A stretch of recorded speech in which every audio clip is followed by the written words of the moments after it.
Alright, yo. New update just dropped. Let's get it.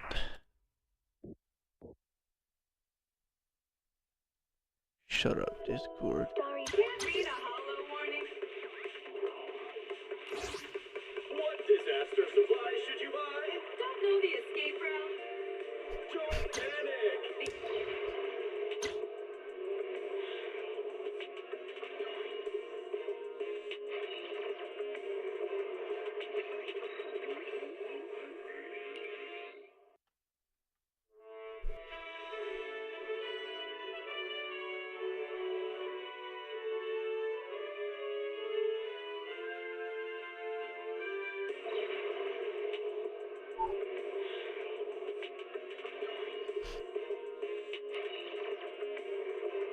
Small body, big crisis.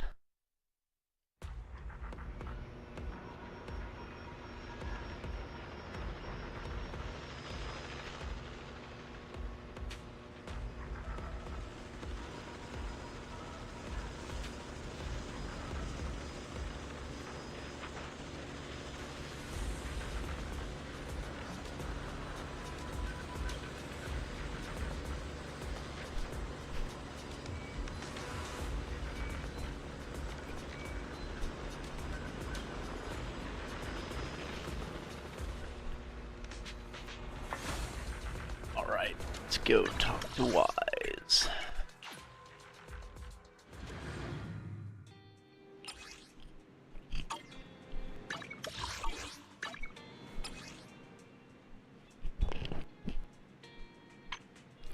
Just letting y'all know.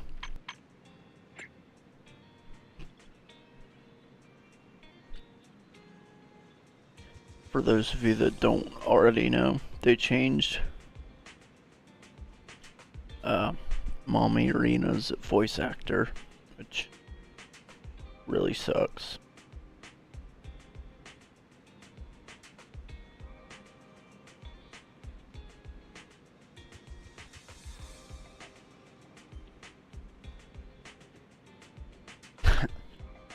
That sucks, like, really bad.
Y'all are gonna hear it. Need someone to walk around with? Please, don't hesitate to say so. I kinda like it, but at the same time, you know.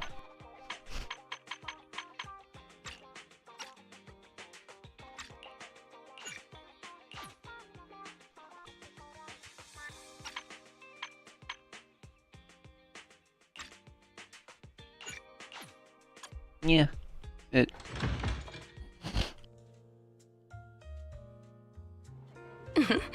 Do you want to check out the convenience store?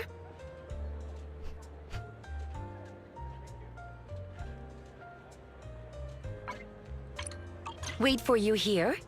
Understood. Please remember to come back and get me.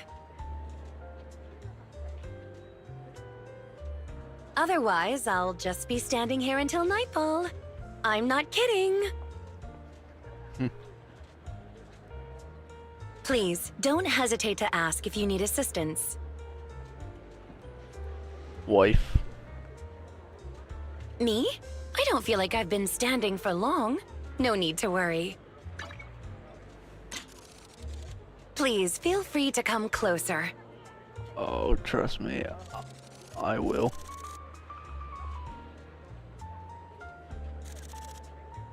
Hmm.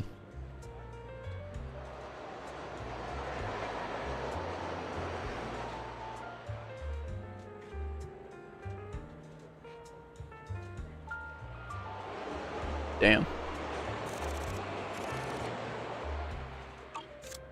Staying on your feet for long periods is essential to working at Victoria Housekeeping.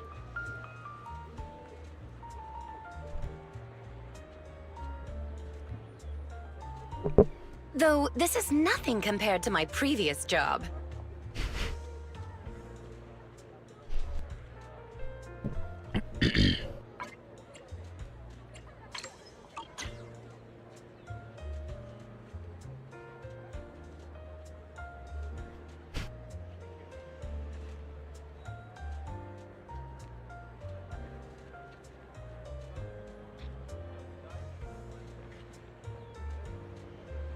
Are you feeling unwell? If you need any help, please don't hesitate to ask.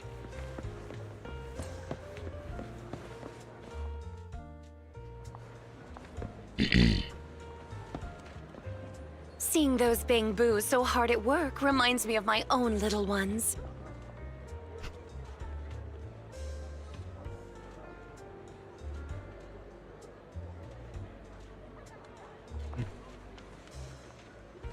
If we get the chance, let's bring Drusilla and Anastella out together.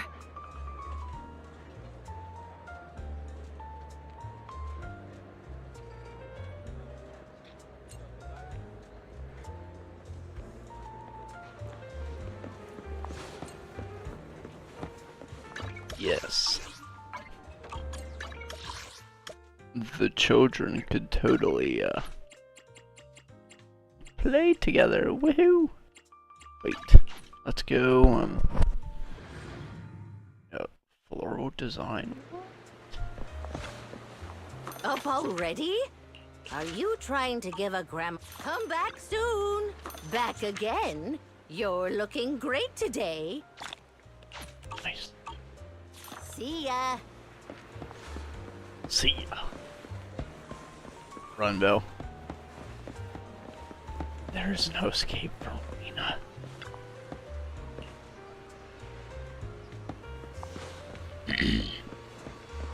Or is there? There's not. Are you deliberately testing my etiquette skills?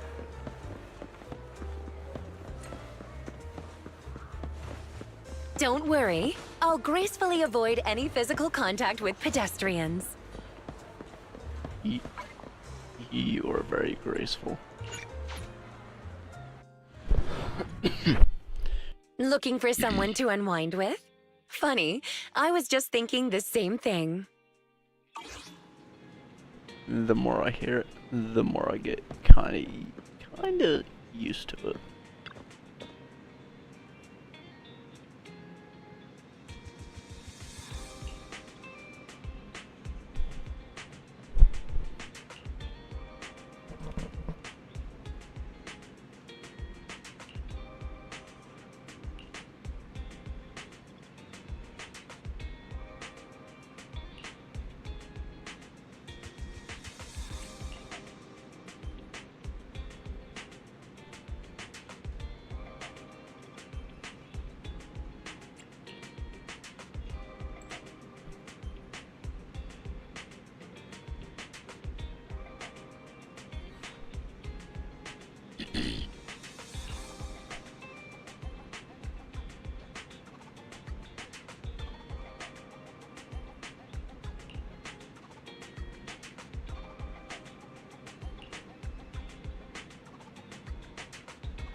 maybe.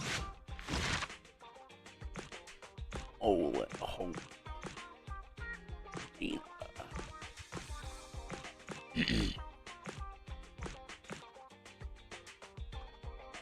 Trigger.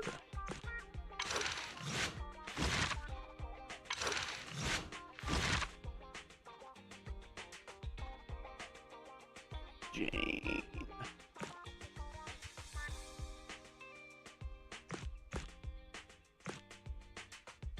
Astronomical moment. What's this?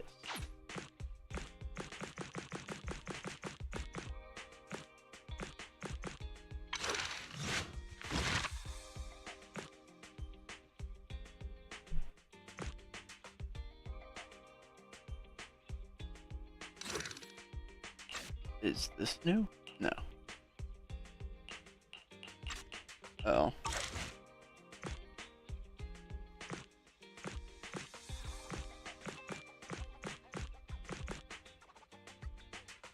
Grace and Kaleda.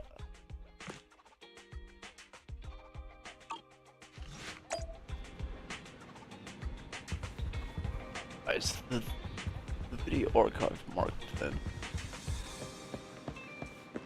Wise.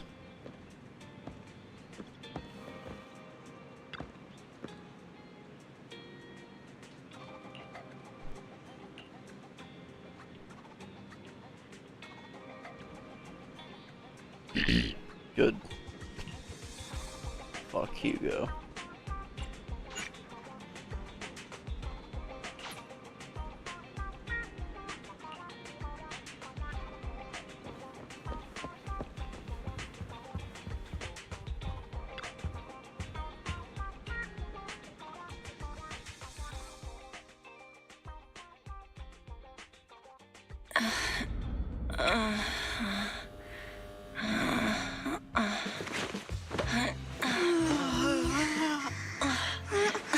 Lord Phaethon, this time let me. Vivian? Vivian?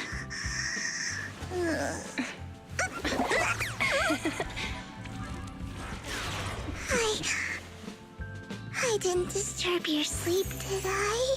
No, you didn't. She's so cute. When I got here, the other Lord Phaethon said you were resting on the couch and just let me in. I meant to keep you company while you slept, but then I dozed off myself. Ugh. I was going to sit here looking super cute, hands cupping my face. You know, like the #1 sleepy face I want to wake up to pose. I can't believe I ended up falling asleep myself. What sleepy face? What pose? That was a lot of words in one breath. Are you sure you got enough sleep, Vivian? No, Lord Phaethon. I was just worried that I had disturbed your rest. Just being able to see you sleeping peacefully is already the highlight of my day. No, my entire month. Though it is a bit late, but... Good morning, Lord Phaethon. That was so formal.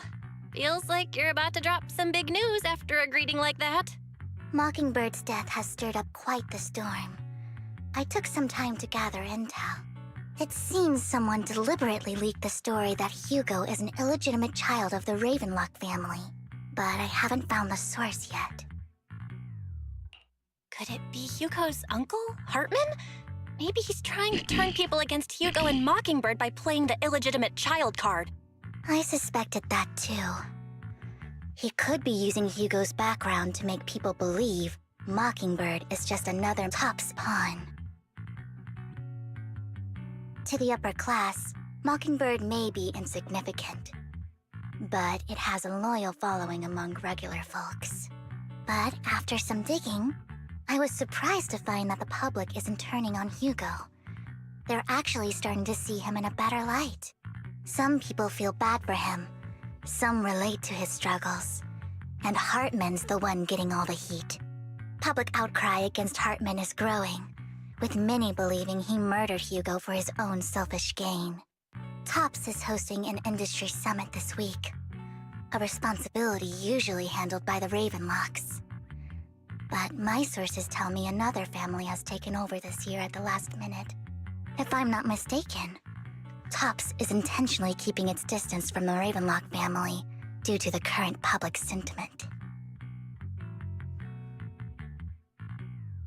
Sounds like Hartman's in a pretty bad spot right now. But we know he's not the type to go down easily. And that's what worries me. Hartman, in all likelihood, must have taken the sacrifice core. And now that he has this bargaining chip, who knows what kind of deal he'll strike with the Exaltists. Sorry for interrupting, Vivian, but I need a quick word with Belle. Oh, no problem at all. I'm sure you have important faith in matters to discuss. Take your time. I'll just be waiting outside. We can't make our guest wait outside. Belle and I will step out instead. Oh, don't mind me, Lord Phaethon. I wanted to browse the videotapes anyway. I'll be right here. Just let me know when you're done. Belle, Lycon's outside the video store. He knows Vivian is with us, so he's hesitant about coming in. He's stressing over what he did to Hugo in front of Vivian, but he really needs to talk to us. Maybe you should go speak with him first. I'll go talk to Lycon. Honestly, neither he nor Vivian is at fault.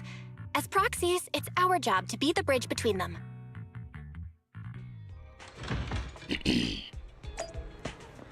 Sir Lycon. Good morning, Master Proxy. Good morning, Lycon. Wise mentioned you wanted to talk to us and Vivian about something? Yes, it's an urgent request from the mayor, one that directly affects New Eridu's safety. However, before we get into the details, as a former member of Mockingbird, I'm concerned about Miss Vivian. Hugo made many mistakes and betrayed the principles of Mockingbird, but I'm certain he didn't intend to put Miss Vivian or you in danger. I don't know Miss Vivian very well, and I was the one who took her companion's life. I might not be the right person to comfort her, but I hope she doesn't regret the choices she made, or lose faith in the path she chose.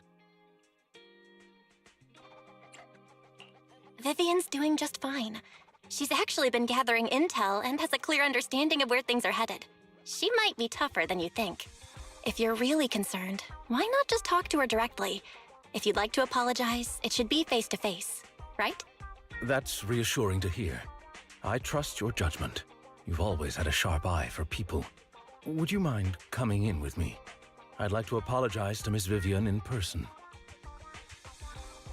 Right this way, sir. No problem. But I'll be staying neutral. Everyone has their own stance on this, and I get where both of you are coming from. As a proxy, I'm just here to make sure you have an open conversation. I'm not taking sides. I respect that. Thank you.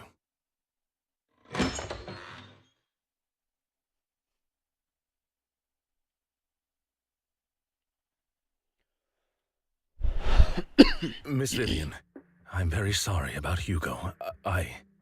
You don't have to explain anything. I'm also part of Mockingbird. Mockingbird stands on more than just gain, so it won't fall when fortunes shift. Hugo had his fixations and ambitions. I also have things I must see through. I'm determined to get to the bottom of the Exaltists and the sacrifices. Miss Vivian, as a former member of Mockingbird, you have my deepest respect. You have my word, whatever comes next. I would never harm you or Master Proxy. As for Hugo, please accept my condolences. Condolences? That's not necessary. Mockingbird has plenty of tricks up its sleeves. This isn't the kind of act that ends so easily. Wouldn't you agree? You're right. Huh? That's it? You two just figured it out? Well, that was fast. Master Proxy, I believe we all share the same goal. Uncover the truth of the Exaltists and the sacrifices.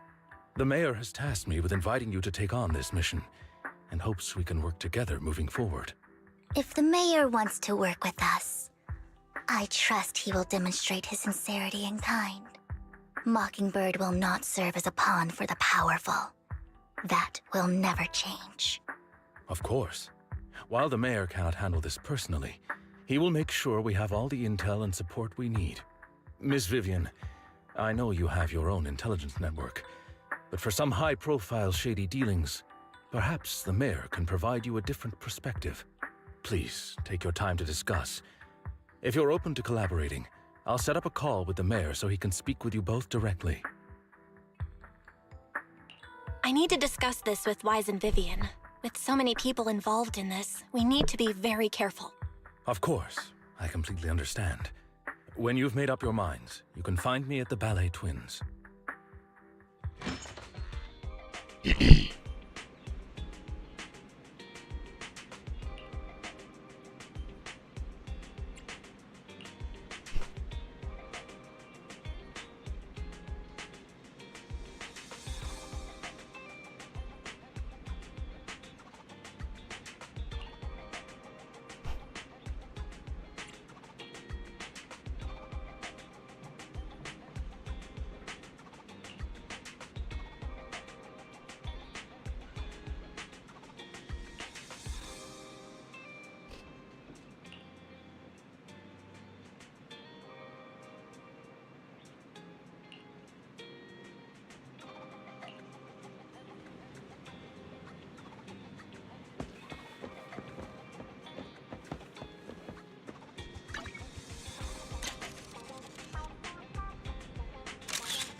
Lycon, Vivian.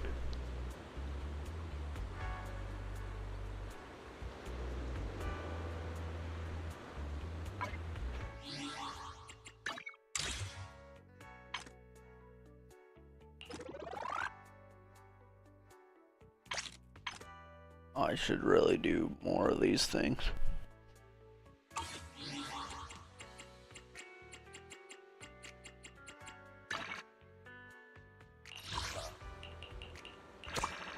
And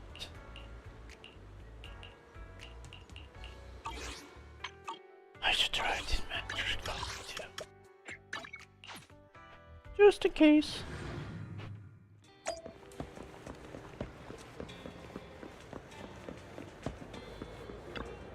Have a cup of coffee to jumpstart your day.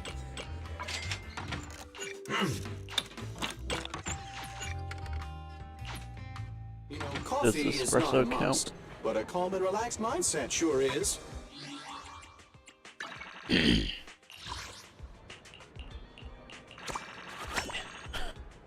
Oh, it sure does.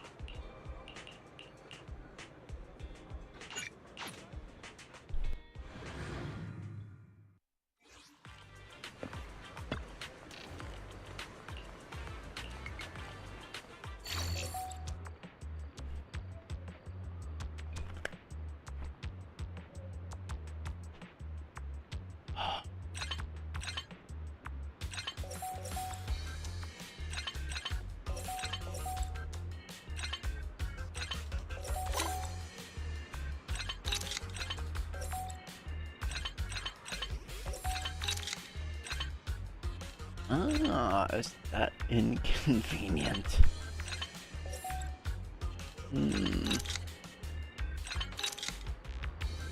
Wait. There we go. Yeah.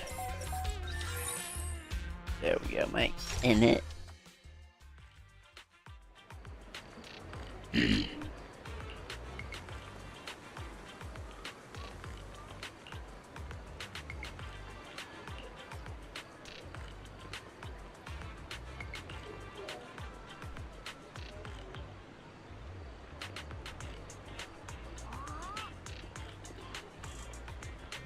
Man wants me to love him hard. Say last did.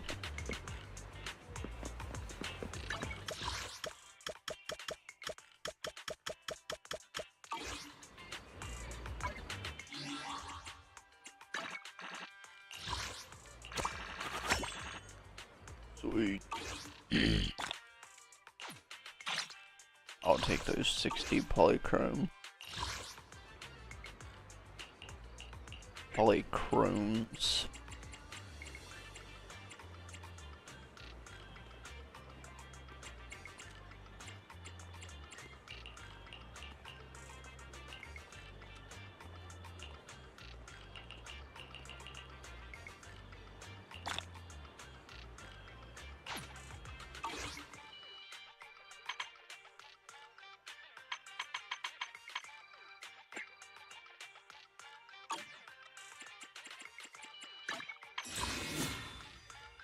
Close. So close. Oh. Come on. Give me something good. You sack of shit. God damn it. Ain't that a bitch?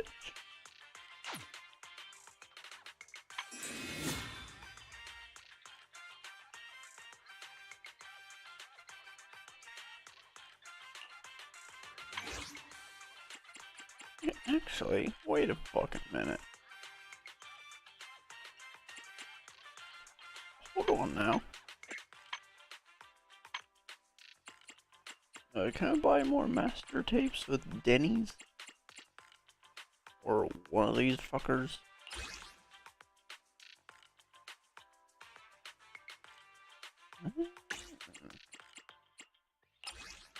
No, sir, I cannot.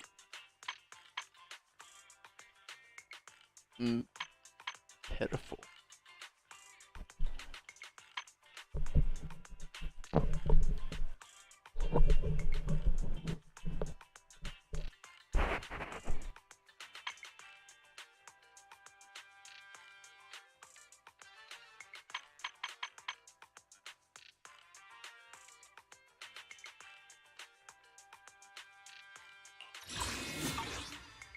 Whatever.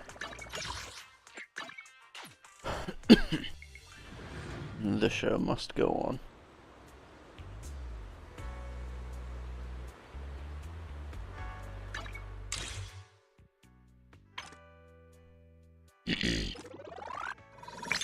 Ding.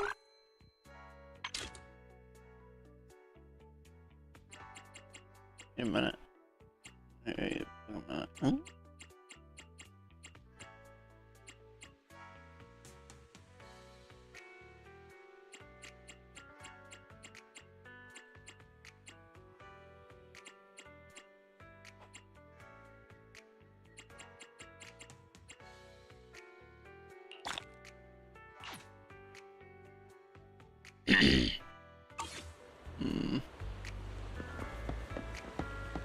Vivian.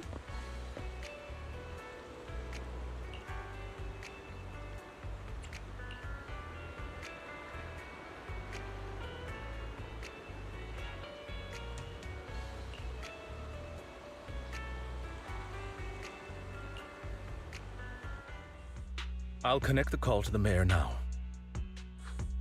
My dear friends, I'm glad you're willing to keep working with me. I'm truly sorry about what happened to Mr. Hugo Vlad. I didn't anticipate things would turn out this way. As mayor, I can't fully condone Mockingbird's actions, but personally, I had a lot of respect for Mr. Hugo Vlad. I do not. He's an asshole. I looked further into Bringer's map. The sacrifices were created by an exaltist named Landon, who was active in Janus Quarter. Mr. Landon passed away in an accident a few years ago. Before he died, he was researching sacrifices and was said to have created a batch of serum that could turn living people into sacrifices. The problem was, the serum wasn't stable, and after his death, the recipe was lost. No one knows what happened to the exaltist in Janus Quarter back then. But it's clear that after the leader died, there haven't been major exaltist activities in the area. Bringer's map marks the locations where the Exaltists' most successful attempts at creating sacrifices were. Since this person has already passed away and the Exaltists haven't been active around here for a while, then could it be that this is just Hartman acting on his own? Unfortunately, that's not the case. My sources confirmed that Hartman had been secretly in contact with someone, and they only meet inside the Hollow. Let's go. Whoa, what the fuck are we going? What the fuck Is it is going possible on it's here? someone from TOPS? TOPS is a huge alliance of corporations. They wouldn't bother getting their hands dirty. Instead, they just sit back and reap the rewards. Everything Hartman is doing is to secure his place in TOPS and strengthen his power within the Ravenlock family. If my guess is correct, Hartman has gotten in touch with the remaining members of the Exaltists that used to follow Landon, helping them create new sacrifices. But what's in it for TOPS? There's no way the Exaltists would just hand over their secrets about sacrifices to Hartman, right? A sacrifice outbreak would throw the city into chaos. And that's when TOPS steps in, taking control of the situation on their terms. The public will see the mayor as incompetent, while TOPS comes off as the real protectors of the city. And when that happens, public trust will shift towards TOPS. And Mr. Mayor, you might find yourself in an unfavorable situation. Still sharp as ever, Miss Vivian. So, what exactly do we stand to gain from partnering with you? Please don't tell me you're doing this out of some noble concern for your citizens. I'm not some hero of justice, and I don't believe in lofty ideals or empty promises. We have a common enemy. While our ideologies may differ, we can work together on this. And as proof of good faith, I may not know exactly where Hartman is, but I can fan the flames over Mockingbird's death and escalate conflicts within the Ravenlock family. So it was you behind the rumors. No wonder I couldn't trace the source of the public outcry. I'm not the one who started the rumors. I just helped them spread faster after they leaked. And I pulled a few strings to make sure the story painted Mr. Hugo Vlad as a heroic figure who was unfairly persecuted. As I said before, I had a lot of respect for him, and I'd be happy to clear his name. Now let me lay out my terms for collaboration. After looking into it, I found that the dormant sacrifice you discovered wasn't the only one. There are more places where sacrifices might be lying dormant. Too many eyes are on me right now, so I can't send my own men to deal with it. I'd like to ask you to retrieve the sacrifices from those locations. I'll make sure to dispose of them once you do, so no one will be able to use them again. On top of that, I've asked a friend to help monitor your physical condition, and maybe even uncover more of your potential. Her research overlaps with your teacher's work. You don't need to worry about her capabilities. She's a Void Hunter rank special investigator. Really? A Void Hunter ranked special investigator is going to be assisting us? And she's involved in our teacher's research? That's right.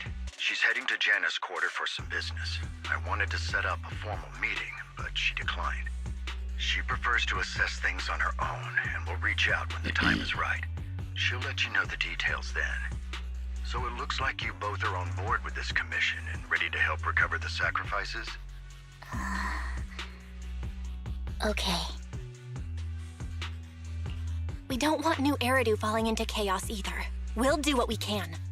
I know you won't let me down. Given our positions, we might not be friends, but we're definitely not enemies. I'll leave the rest to you then. I've got to go. Goodbye.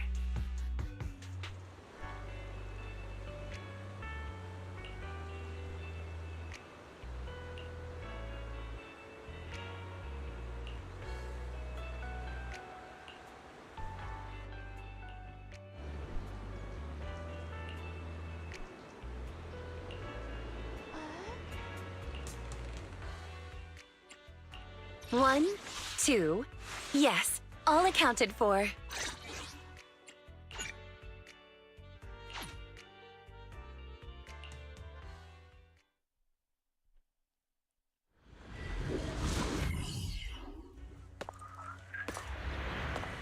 Vivian.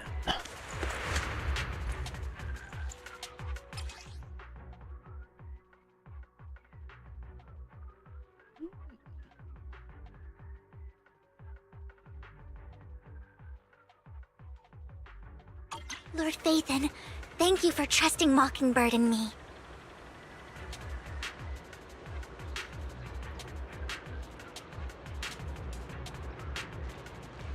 Do you not like my outfit today?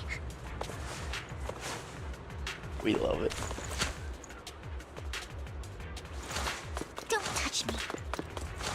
Yes, I'm here.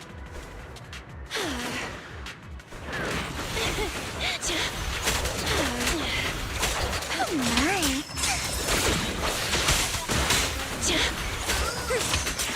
Hey.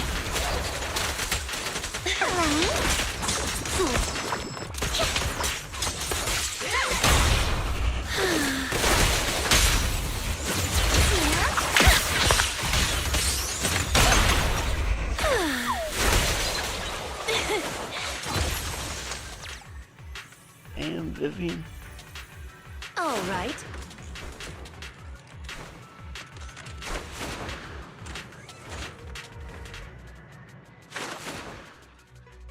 Has someone already taken the dormant sacrifice from here?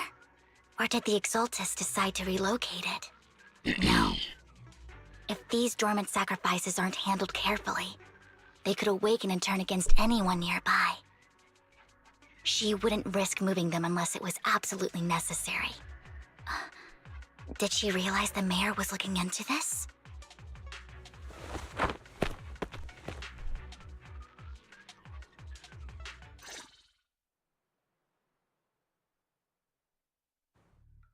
Did Hartman just make up this intel to get a shot working with us at Tops? I've been walking around forever and haven't found a thing. The Ravenlocks have always been a shady bunch. No surprise they've gone downhill over the years. I heard they were pretty loaded back in the day. What kind of business did they run? No clue. On the surface, their businesses seemed legit, but who knows what was happening behind the curtain. Probably something with the sacrifices. I mean, how else would he know about the dormant ones left around here for years? And he was so sure that even if those original sacrifices didn't work out, he had a backup plan. Backup plan? What could that be? Well, that's beyond me. I just happened to overhear something while I was next to Mr. Edmund one day. What's Topps planning to do with all these sacrifices, huh? For research? Do you think we'll ever have a normal life in the Hollows? Don't ask questions you shouldn't be asking. All right. There's nothing here anyway. Let's leave the Hollow and report back on what we found. And we'll make it just in time to clock out for the fieldwork shift. Let's get out of here first.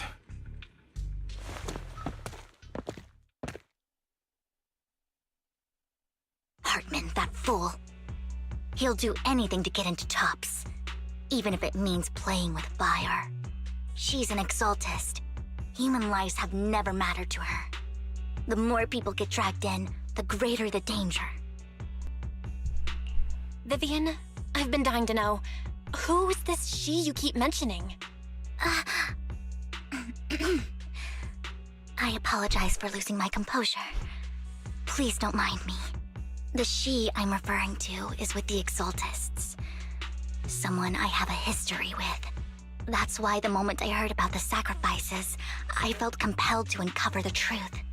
I never meant to hide anything from you. It's just that, for me, the Exaltists bring back painful memories. And I'm not ready to face them yet. So, Lord Phaethon, please give me a little more time. Once I've gathered my thoughts, I promise I'll tell you everything. Sure, I won't pry anymore. Everyone's got a past, and you don't have to dig up old wounds if you don't want to. I can see the Vivian I know now is super brave and kind. I believe you've really put in the work. Lord Phaethon, if we weren't in such a hurry, I'd spend 3 whole hours singing your praises. I'll make note of this and make sure to get it done before bedtime. First things first, let's track down those dormant sacrifices. The Exaltists have probably realized someone's after them by now.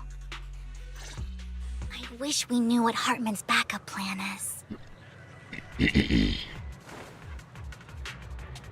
I just can't shake the feeling that something bad is about to happen.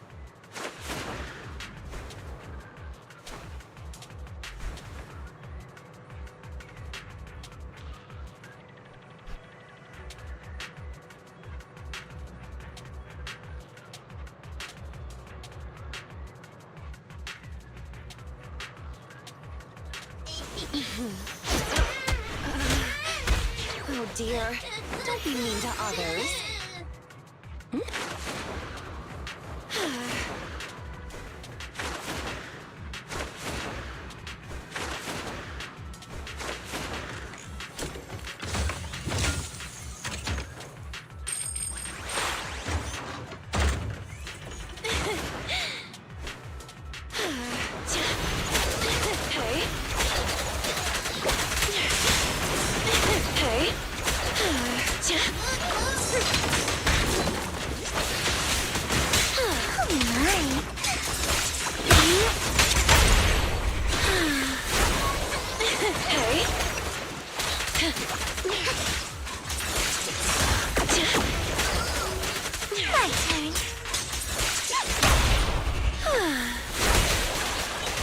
Don't underestimate.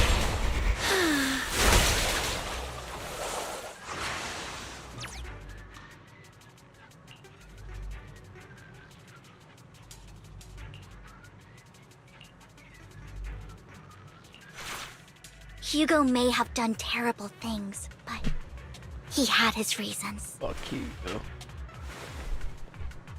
Fuck Hugo. Mockingbird might be seen as the bad guys by a lot of people, but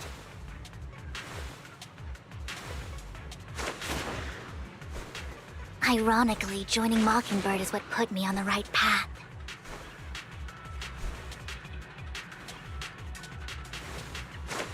For the first time, I'm needed for more than just my curse.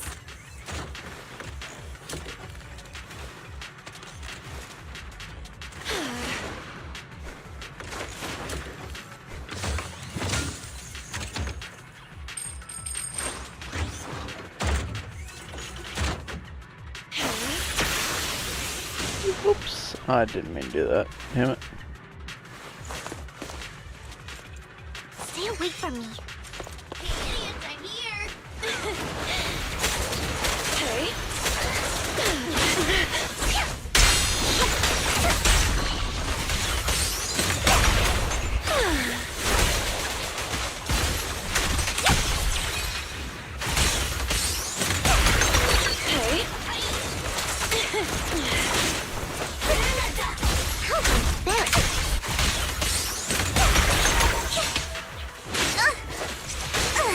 All right. Go now, child. Nothing here either. Are we too late?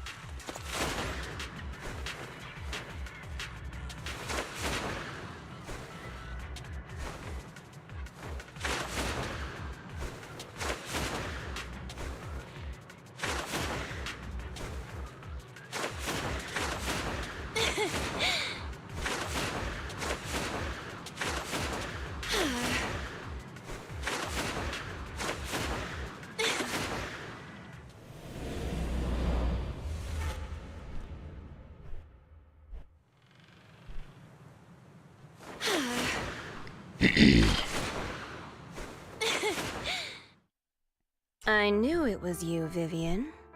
Camille! What are you doing here, sis? Are you destroying the dormant sacrifice? Vivian, don't call me sis. I'm not your sister. Are you trying to stop the Exaltists? I never left the Exaltists. You know what Landon did back then! Lord Landon did it for the Creator. His methods may have been extreme, but they were necessary. Back then, you walked away.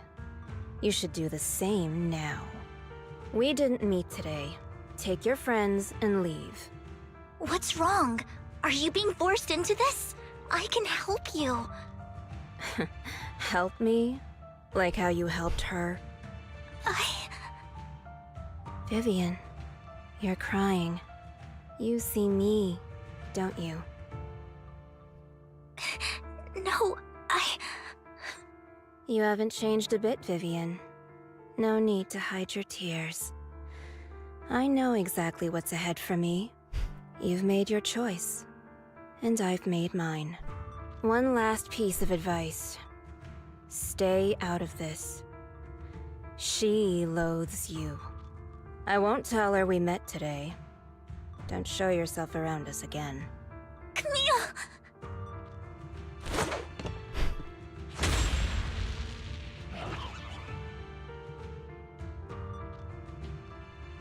Damn. Lord Phaethon, watch out! I'll tell you what that was about later. Oh my. Let's take care of the ethereals first.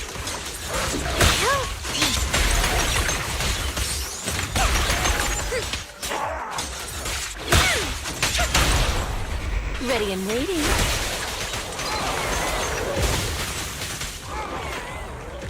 Hell yeah, Rena.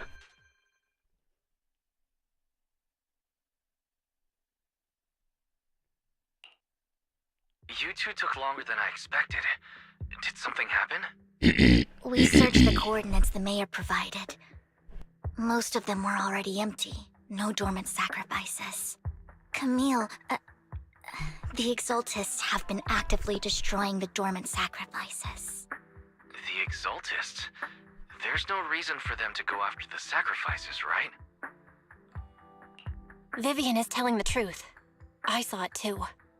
And one of them is someone I once knew. I thought she would leave the Exaltists after Landon's death, but she stayed. Do you have a history with the Exaltists, Vivian? When I was a child, I stayed with the Exaltists for a while. Back then, Landon was one of the most respected figures among the Exaltists in this region. A lot happened, and after Landon died, I left. I can't turn a blind eye to the sacrifices. I know all too well how many lives have been lost bringing them into existence. Ever since I learned a sacrifice had appeared in Janus Quarter, I haven't been able to stop worrying. I won't let history repeat itself. That's why I asked Hugo to investigate, starting with the Sacrifice Corps. Vivian. Please stop. I'm not looking for comfort. I'm just recounting the story for you to understand the situation. We've got bigger things to focus on.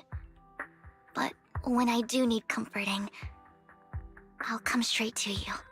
I hope you'll make time for me, Lord Phaethon. Just so you know, I'm not the easiest to console. No worries. I'll totally have your back until you're feeling better. Okay. Back to the matter at hand. That conversation between those two TOPS employees back in the Hollow is still bothering me. They said Hartman had a backup plan, and that got me thinking about some news that was quietly swept under the rug. Lately, there have been mining accidents in Ravenlock-controlled areas. Many workers have died. The families were paid off with huge settlements, way more than usual. No protests, no controversy, and the issue was buried. But considering the Ravenlock's financial position, why would they be so generous with payouts? That sounds sketchy. Are you saying they made up the accidents and the workers' deaths? Precisely. I don't think those workers died in mining accidents. I'm planning to reach out to some old friends, see if they've heard anything about this. Do you have time, Lord Phaethon? My contacts are just near 6th Street. Care to join me? I'm in. Let's go together.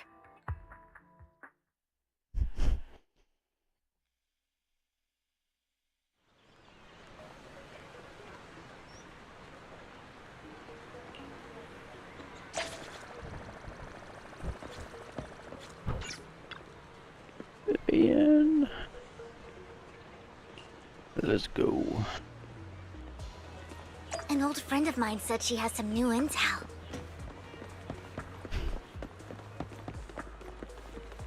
She's like a mentor to me. I learned a lot Rain. about data scraping on the internet thanks to her.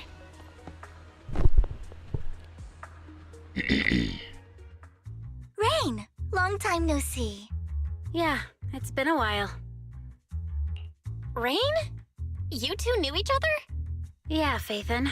Long time no see. Rain, you actually know that Lord Phaethon is Lord Phaethon? No, I mean, you actually know Belle is Lord Phaethon. I didn't know right away. One time, I needed a favor from Nicole.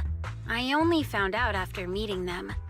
I mean, who would expect a legendary proxy to be running a video store for a living? Oh, by the way, your idol... Rain, let's not bring up old stuff. Lord Phaethon wouldn't be interested in that. Spill it, Rain. Why are Spill. you all tense? Right. Lord Phaethon lives on 6th Street too and might know your idol. Remember when you traced that post on Internaut to 6th Street and actually went to check it out? And you came back all bummed, spouting nonsense. Like there was only a black cat at the location, and maybe your idol is actually a talking cat. Or something like that. I know that black cat. I'm always sneaking at snacks. Lord Phaethon, please, let's drop this topic. Come on, Vivian. It's been years, and you still won't say who your idol is. Poor If Vivian. you'd just let me, I'd have tracked them down ages ago. I get it. You want to find the person who's important to you on your own. But you've tried so hard already. It's okay to lean on me a little, you know. I'm sure your idol won't hold it against you. I shouldn't have come to see you. Huh? What's wrong? Hey, Rain. Vivian said you might have some new intel. So let's get to the important stuff first. All right, let's get down to business. Here's something I'm pretty sure about. The Ravenlock family's claim that those missing workers died in an accident? Don't buy it. The last signal from those workers was near the Hollow. Then communication went dark. I think they were taken into the Hollow. And yesterday, I picked up that the Ravenlock family secretly hired some people to search the Hollow's perimeter. I caught a weird distress signal from someone and managed to track down the source. When I tried to reach out, the signal cut out completely. The last trace of the signal was near Lumina Square. Finding someone in real life isn't really my thing, so that's where you come in. Okay, we'll check things out. You just said this is something you're sure of. Do you have anything you're unsure about? I dug up some info online, and one thing stood out. A few days ago, there were some creepy sounds coming from an abandoned warehouse by the port. The place was locked up, so no one could see what was happening inside. Not sure if it's related to your search. If you don't find anything useful around here, it might be worth checking out. Well, that's all I have for you. Thank you, Rain. Don't get all emotional on me now. I'm just helping out a friend. This one's on the house. Consider it payback for the favor you did me last time. But if you still want to find your idol, hit me up. I've been curious for what... All right, don't worry about it. I'll manage it myself. Stop being so nosy, Rain. Nosy? Nah, just professionally curious. What kind of person is worth all this searching, huh? But honestly, whoever they are in real life, they've become a part of you. You've come a long way in this search, Vivian. I much prefer the person you are now. So if you find this person, don't chicken out. Go meet them. People will appreciate you for who you are. Rain. I might not care about the real world or what it'll be like, but I hope everyone I know can live a good life. I'm counting on you to save the world, guys. All right, I have other business to take care of, so I'll leave the rest to you.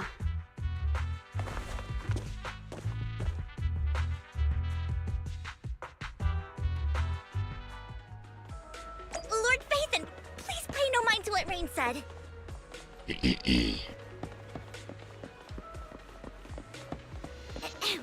That big guy's up ahead.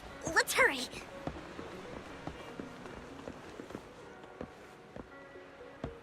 Oh, hey, buddy.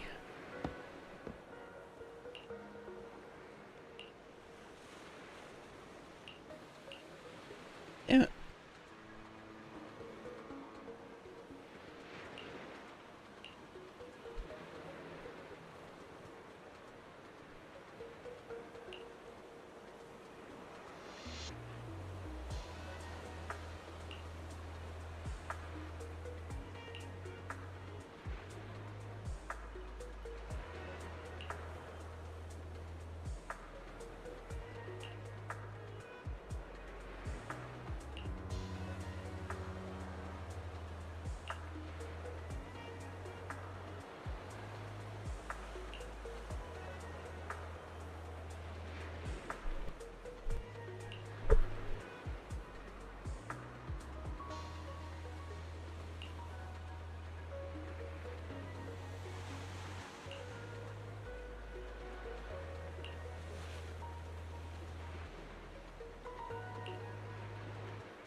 Don't take me back, please. I was wrong. I know I messed up. I don't want your money anymore. Please, no. Calm down. Who are you? I won't say anything. Just let me go. I don't know anything. I swear, I know nothing. We're not PubSec, the HIA, or the Ravenlock family. We won't force you into anything. There's no need to be afraid. What do you want from me then? We simply want to know where the Ravenlock family took you and what they made you do. I can't say. I can't tell you. I have a family. They'll hurt them. You never saw me. Please, just stop asking. Don't you wish to see your family? I don't deserve to see them. It's my fault. I was greedy. I did this to myself. But your family must miss you dearly. I'm sure they won't blame you. No, it's my fault. It's all on me. I don't want to drag them into this. If the whole ship is sinking, no one on board can escape. I'm just a nobody. And right now, there's nothing I can do to change anything. If you care about your family and friends, now is your chance to stop the disaster before it's too late. Even a butterfly flapping its wings can send a tsunami surging across the ocean. That's called butterfly effect. No one knows effect. how this will turn out. But if you do nothing now, the only thing waiting for you at the end will be regret. We're not here to turn you in, and we won't force you to confront them. You'll be safe with us. I'll help you return to your family. But you must tell us precisely what happened. Hartman offered a huge amount of money, looking for workers to go into the hollow to guard something. The money was way too good. We all kind of figured something wasn't right. I thought it was just smuggling or guarding some kind of illegal ether resources, so I signed up. After we sent in our applications, Hartman's men took us into the hollow. The first place we went, there was a strange box. When we got there, they handed us some pills, saying they'd improve our aptitude for ether, for us to last longer in the hollow. But after I took them, everything went fuzzy. Something was definitely off about those pills. When I woke up, I saw my coworkers dead in front of me. And there was blood all over my hands. They said something about me being a good experiment, moved me somewhere else, and locked me up. They wanted to inject me with something. I got scared and didn't know what was gonna happen. Then a blonde guy found me, gave me a carrot, and let me go. You go. So I escaped. I didn't want to kill anyone. I don't know.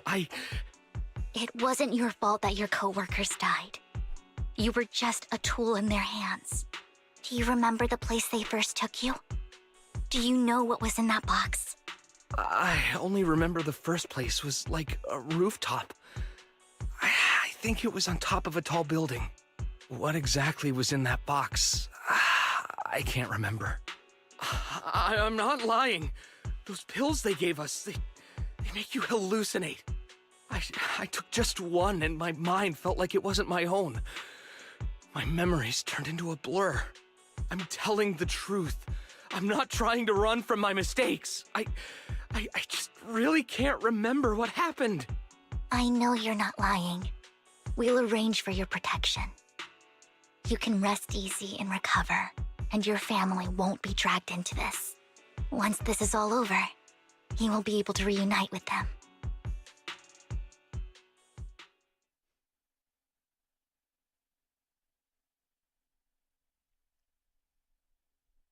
Rena. I've been meaning to say this for a while, Vivian. You're just so calm and decisive when things get tough. Totally different from the impression you gave me at first. Actually, I wasn't always like this. I used to run away when things got tough. There was even a point where I just wanted to disappear. As if my very existence was the source of suffering. I wondered. Perhaps leaving it all behind could put an end to the pain. Whoa. That hard to imagine you like that. I mean, you had this super intimidating vibe when we first met. Well, I was on a mission at the auction when we first met. And just as Rain said, I've come a long way from who I used to be. Speaking of Rain, it's still wild to me. I never thought you and I would have mutual friends. And you even know one Denny Boo. Can you believe we might have passed each other so many times without even realizing it? Enough about me. Tell me more about you, Lord Phaethon. Where have you been? And what have you experienced? Looking back, I feel like I've been through a lot lately. My brother and I even lost our Phaethon account. Oh, everything started when the Cunning Hares took something from the Red Fang gang.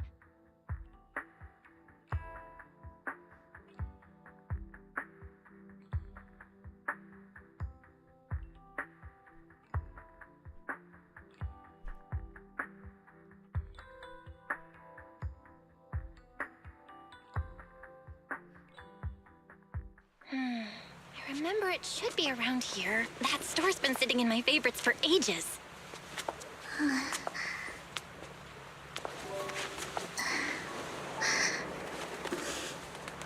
Lord Phaethon! Huh?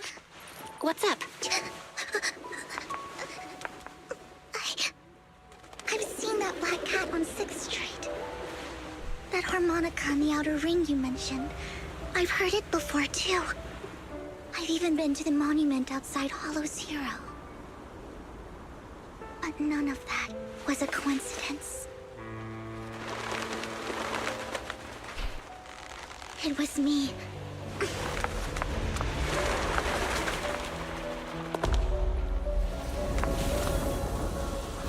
Following you, and now I've finally made it to your side.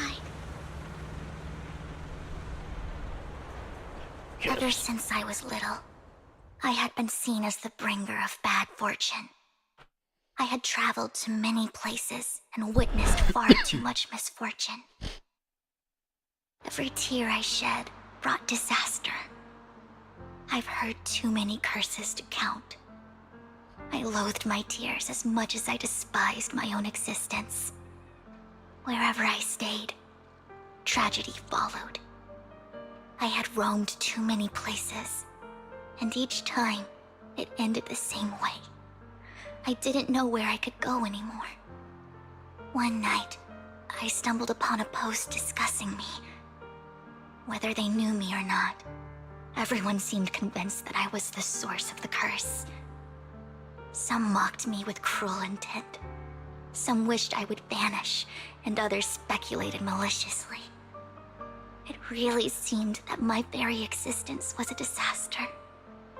In that moment, as darkness enveloped the city, I saw lights flickering to life all around New Eridu.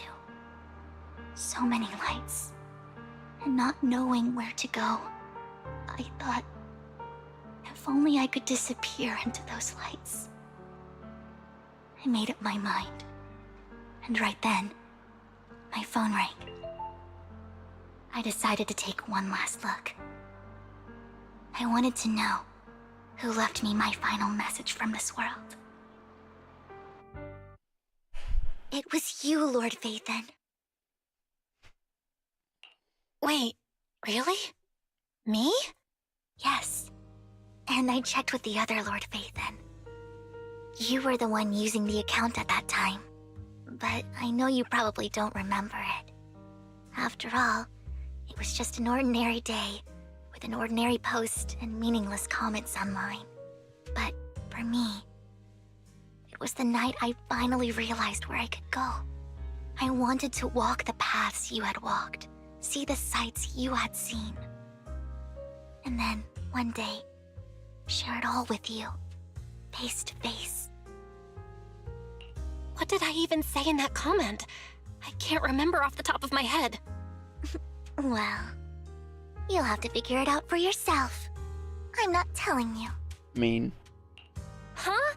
No! So, Lord Phaethon, thank you.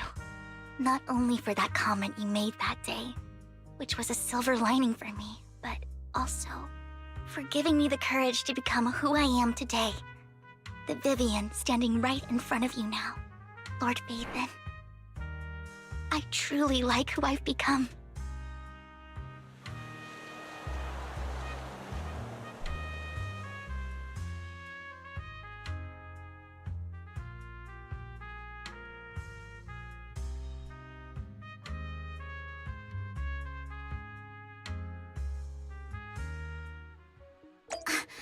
Lycon just sent a message.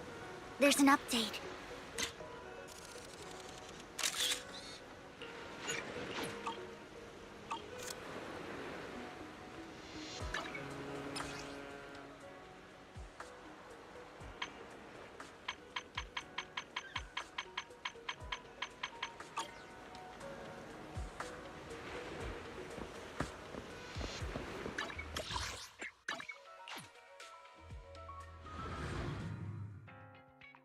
Belle, you're back. Lycon told me he wanted to meet up with us online to discuss things when you returned. Going to go to the bathroom.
We back.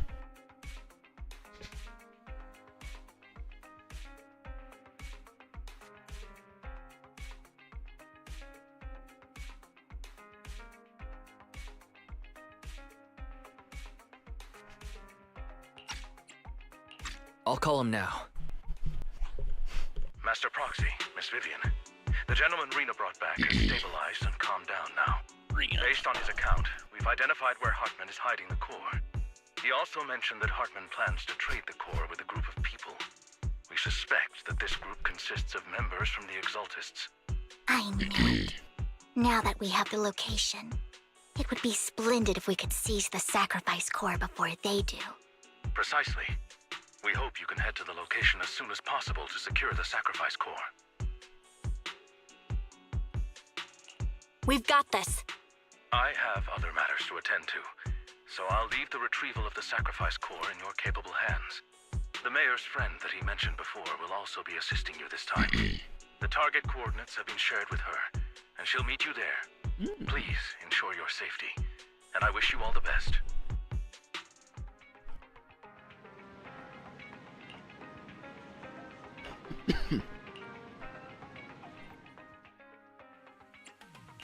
One, two, yes, all accounted for. Wife.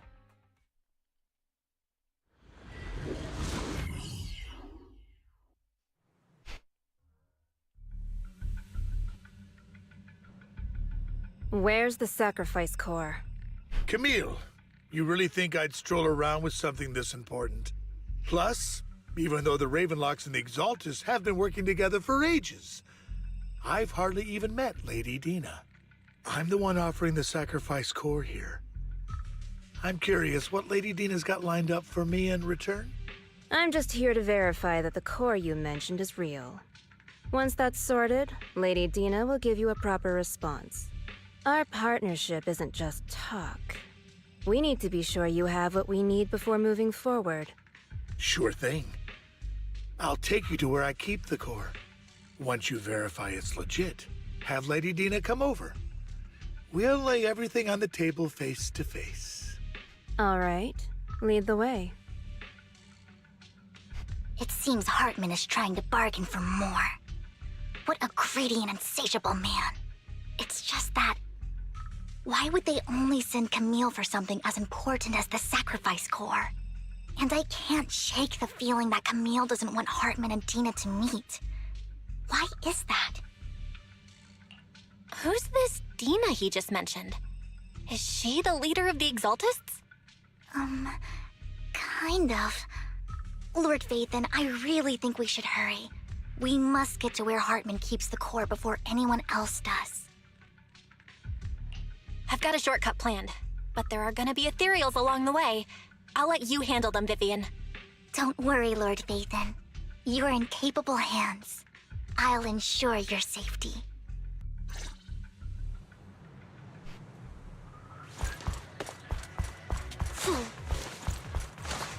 Ethereal! Stay away from Lord Phaethon!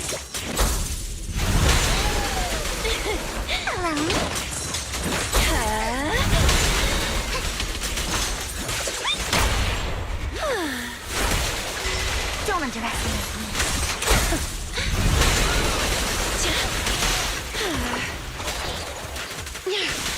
Wow. I'm not finished.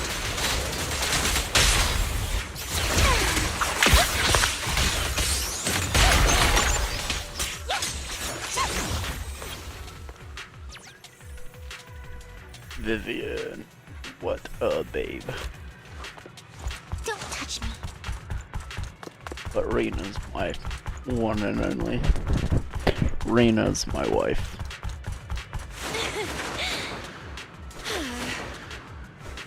Looks like Hartman's trying to negotiate for more leverage.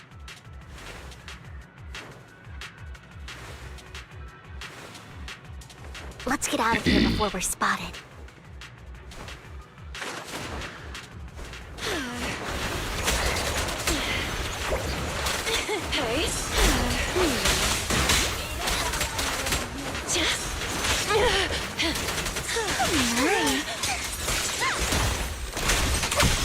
Flames belong just.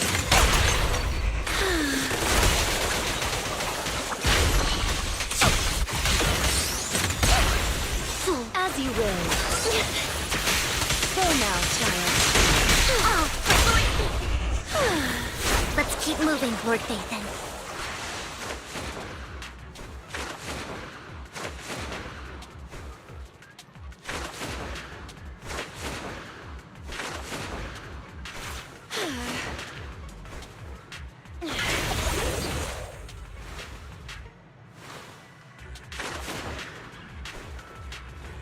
Leave the enemies to me, Lord Phaethon.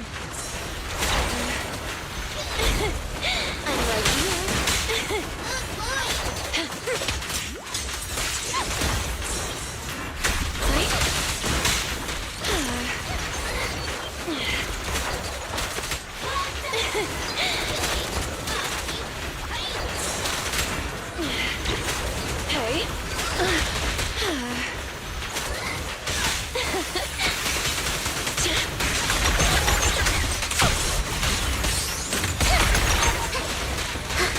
Don't touch me. Ambush! Fool.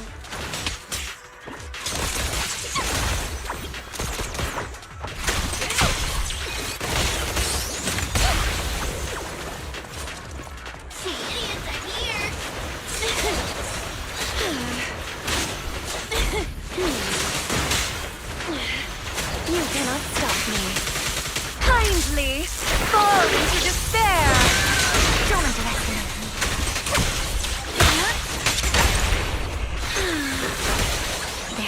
over there. Looks like they're arguing.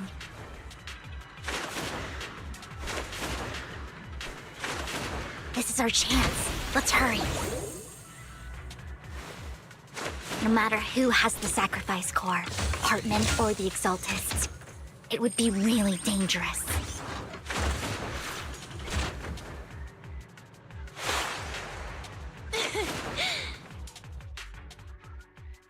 Hand over what's in the box. Or we do this the hard way.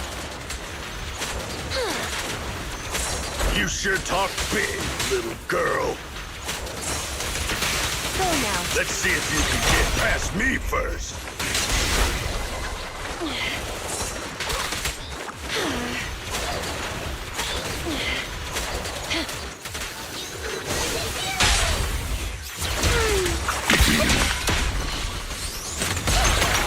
Notice me, Lord. Let's hurry and secure the sacrifice core. Don't touch me. Lord Vathan, the box is empty. So Hartman never kept the core here to begin with? How did you even find your way here? Where's the core in the box? What did you do with it? You call this keeping the sacrifice core safe?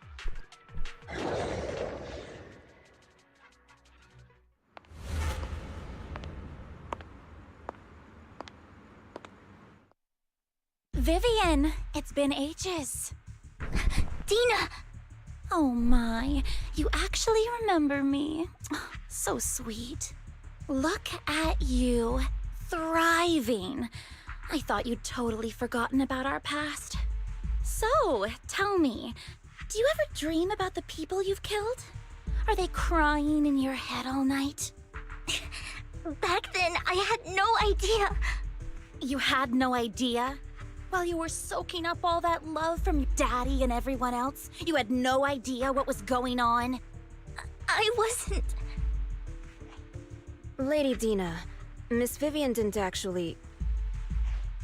Camille, when did I say you could meet up with Hartman today? I just wanted to make sure the sacrifice core is legit. I was worried Hartman might try to pull a fast one on us. Really? So loyal. I thought you'd be more like the old days. Just a few words from Vivian, and you'd be plotting my demise. Just like what you did with Father. I won't, Lady Dina. Don't even think about betraying me, Camille. You owe me for what went down back then. However, I do understand your worries. This core, it's fake. No way! I got this straight from Hugo. It can't be fake. How can you just claim it's fake without any proof? Ugh, seriously?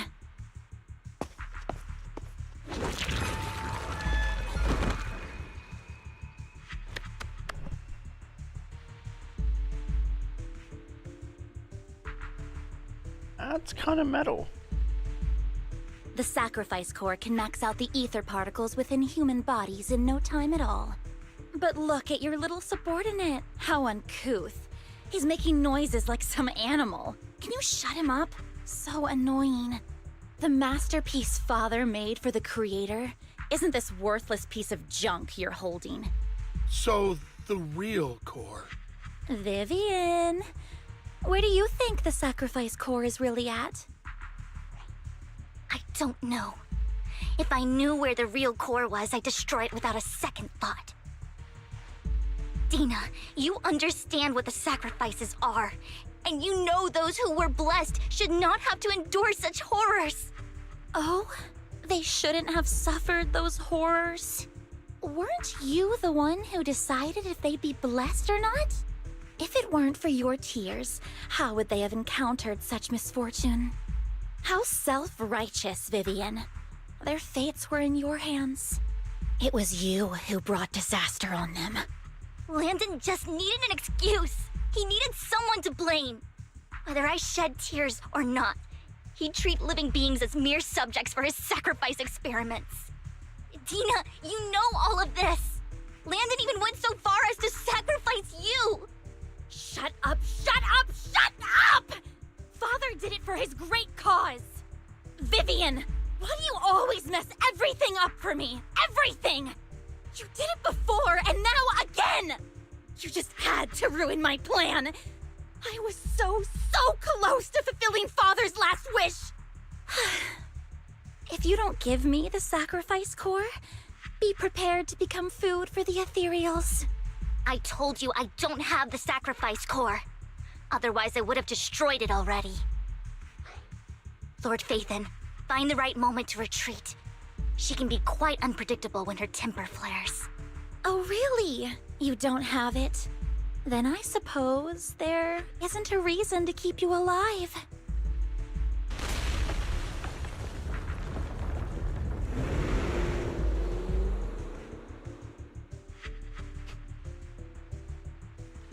Bastard. I never did like fucking hurt me either. Ethereals are coming. My turn. You better not get my shot.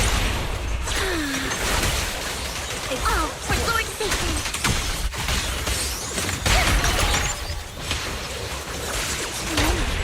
There's no chance to get out of this.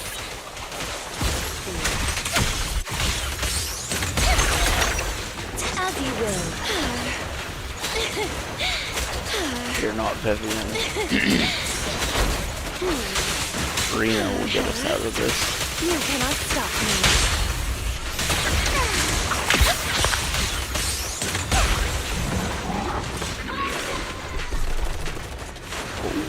Okay.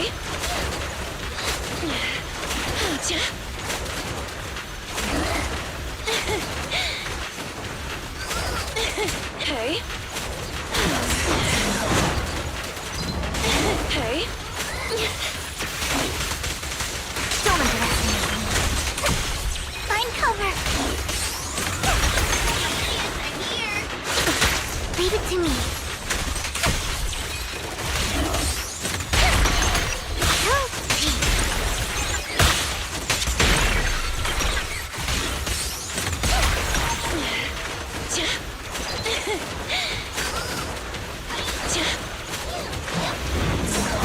I'm right here. Go now, child. Stay away from Lord Phaethon! There are so many.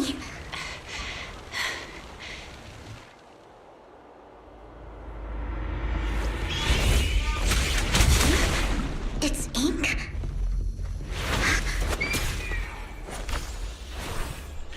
Shun Palace. Good fortune, closed gate, safety.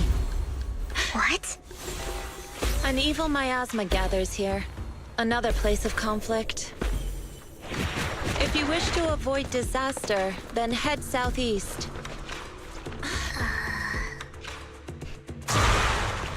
Now. Boy, launcher. Thank you.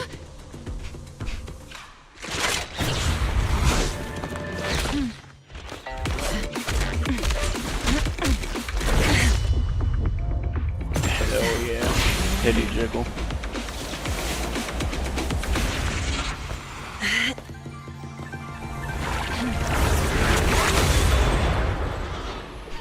Kaboom. Finally, peace and quiet. Damn.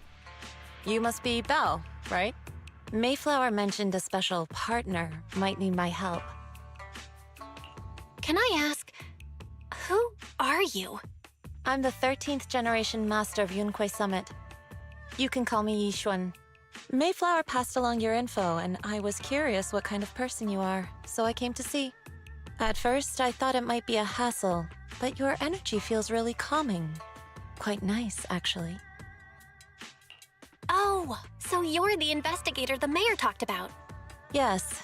He also asked me to be your temporary teacher and offer you a bit of guidance. Guidance? What exactly does that mean?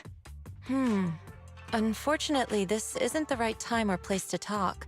I have some investigation work to catch up on, and it seems you've got quite a lot on your hands, so let's part ways for now. I'll find a good time to visit you soon.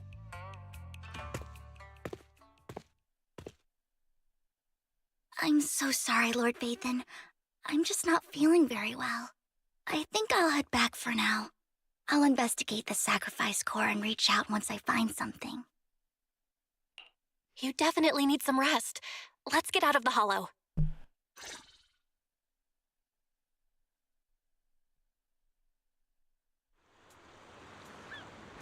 Oh yeah. Vivian. Lord Vathan, are you going to rest now? I'm not in a hurry to get back. You've been kind of off since we got out, and it's got me worried. If something's bugging you, just spill it if you want to. I'm a pretty good listener, you know. I didn't mean to keep my past from you, Lord Vathan. When I was little, people thought I brought misfortune, so no matter where I went, no one wanted me around for long. Then, one day, Landon adopted me and brought me to the Exaltists. There, I met Dina, who was so kind to me, treating me like a dear sister. She told me her father, Landon, was a great man who'd one day make everyone stop fearing the Hollows, so all life could live freely inside and outside of them. Dina helped Landon pick people for the blessing, and everyone in the Exaltists respected her greatly. Those who received the blessing would have a better ether aptitude, allowing them to enter the Hollow freely without fear of sudden disaster. Back then, Dina would chat with me every day, always about the Exaltists and her father. But things between us shifted when Landon asked me to step in for Dina. Landon told me I didn't only bring misfortune, and that if I listened to him, I could actually help people. After that, he'd take me to meet people, and if I shed tears, he'd give them a blessing medicine.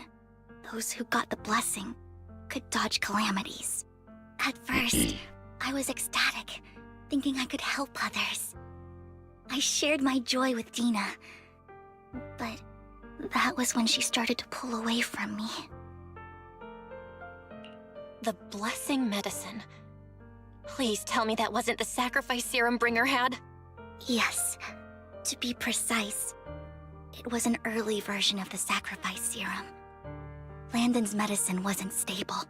The medicine Landon developed could boost abilities quickly, but also sped up the development of ether corruption. In the end, most people turned into ethereals, and a few became sacrifices, losing all human consciousness. The ethereals were killed while the sacrifices were given to the higher-ups of the Exaltists. The Exaltists wanted the sacrifices to hold human consciousness, so Landon's medicine was seen as a failure, and he gradually lost influence within the Exaltists. One day, I saw Dina, and tears streamed down my face. In a bid to save his reputation, Landon decided to let his own daughter receive the blessing. I had always thought that getting the blessing was a good thing, until I saw terror in Dina's eyes that day. That evening, I broke Landon's rules for the first time and followed him out of the Exaltist's residence. I trailed him to the Hollow, where I witnessed someone who had been blessed becoming corrupted. In the end, that person became an ethereal. Then, without hesitation, Landon killed him. Before Landon returned, I went back to the residence and snuck into his study. And there, I uncovered the truths I just told you. And just a few days later, it was time for Dina to be blessed. I wanted to save her and stop anyone else from getting deceived. So, that day, I told everyone present that Landon should be the one to receive the blessing, not Dina. At first, Landon argued, and no one believed me. But, in front of them all, I looked at him and let my tears fall.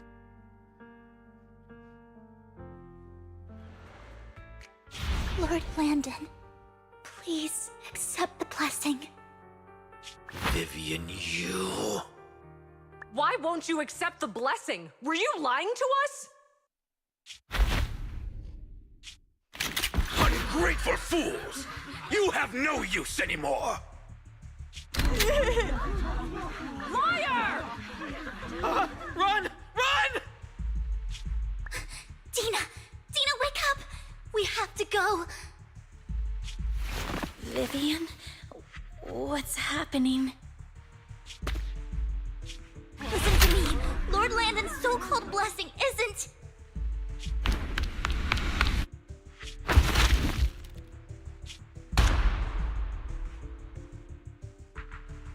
Father!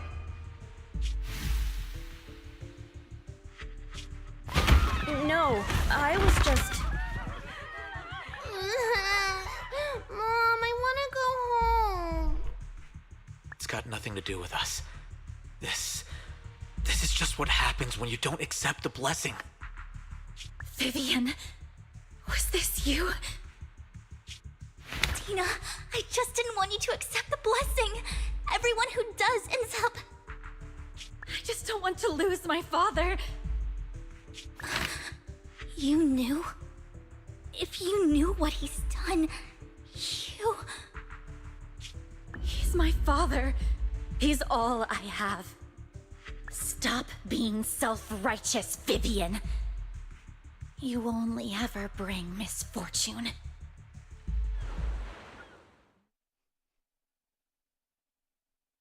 I thought once Landon was gone, Dina would leave the Exaltists.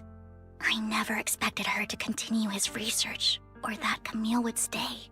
Camille lost her entire family in a hollow disaster, so she's always supported the Exaltists.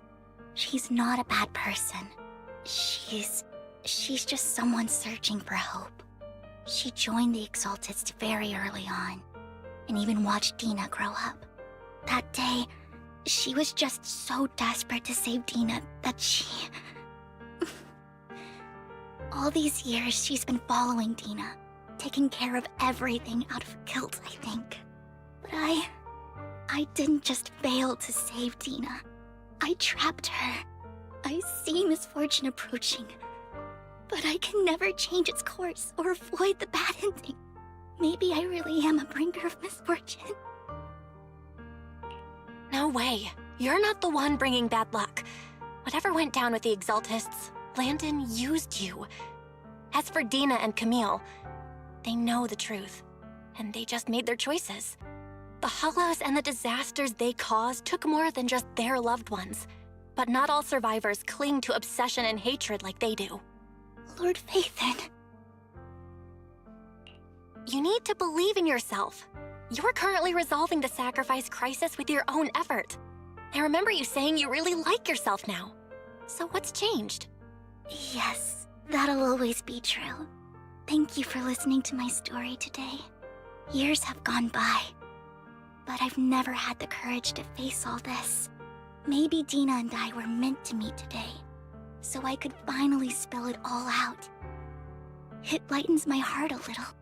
Lord Phaethon, you truly are a wonderful listener. Whenever you're feeling down, don't hesitate to come to me. I will. It's been such a long day. You must be exhausted. I'll track down the location of the sacrifice core and let you know what I find. Good night, Lord Phaethon.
Ready for combat.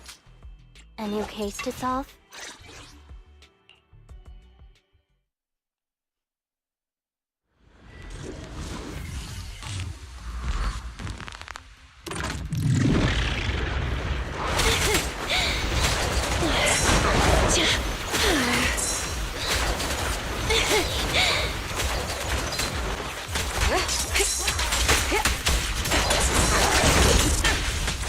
Check your six. Round them up. Yeah.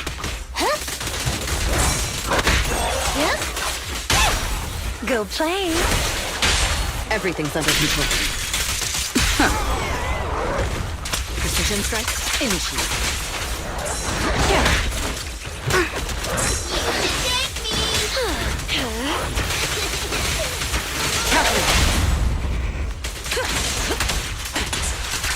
Neutralizing the threat. Don't even try.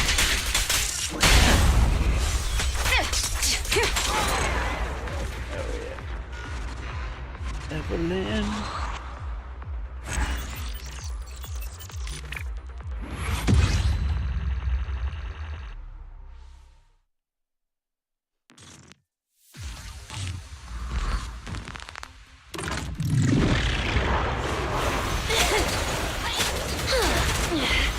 Okay.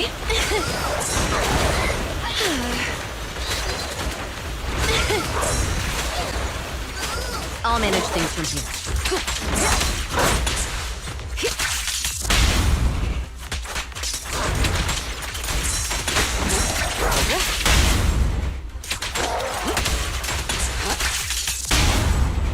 You walked right into this one. Say goodbye to our guest. Counter.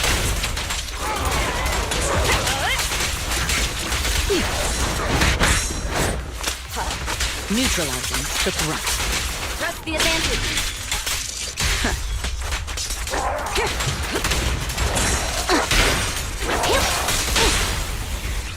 Yep.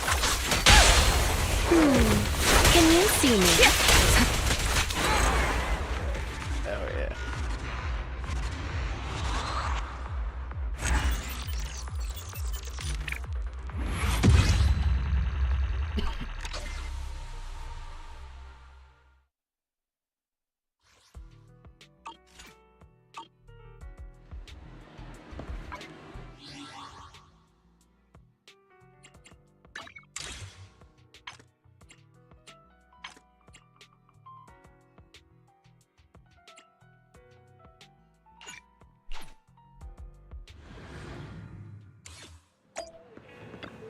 Good evening. Today's special is the electric margarita with bluesy undertones.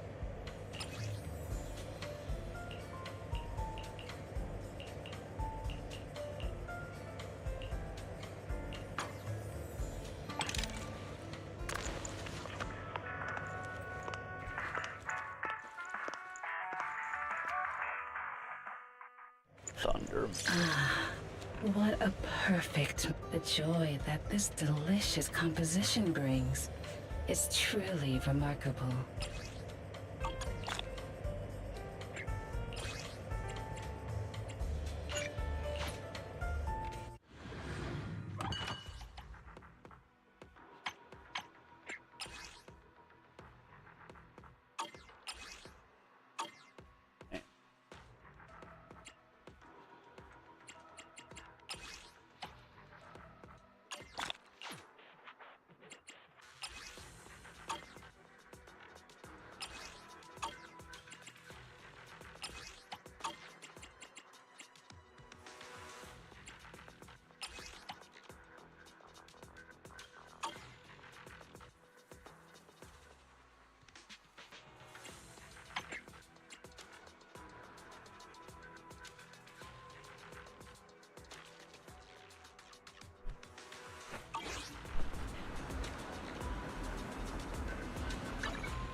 Ding.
Following orders.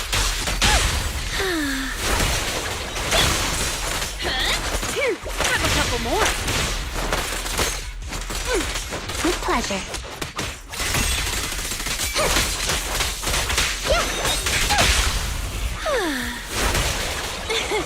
Hey.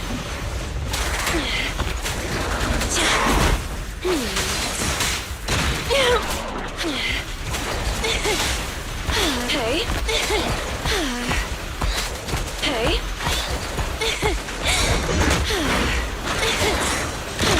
Hey. Hey.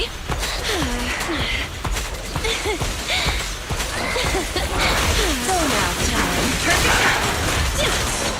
Back up here. Don't be afraid. It won't hurt. Commence demolition! Justice is served.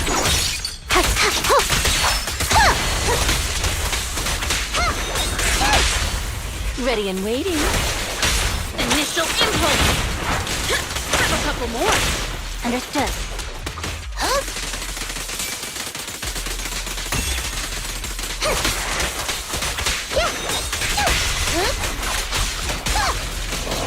Hey. Hey. Hey. Hey.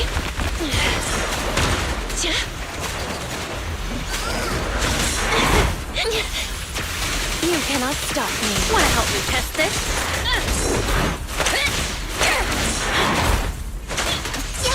All right.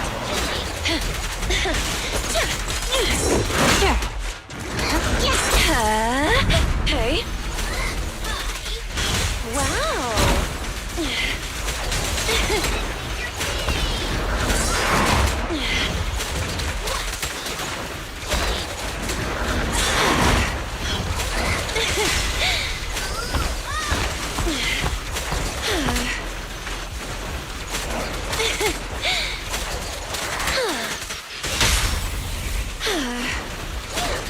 I'm not finished.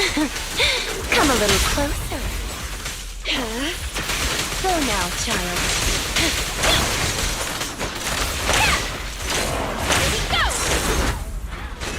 Ready with this? Yeah.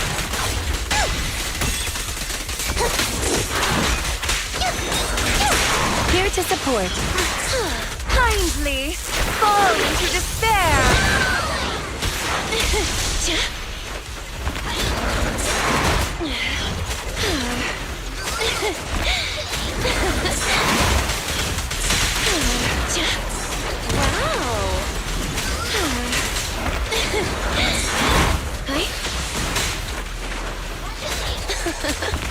Hey.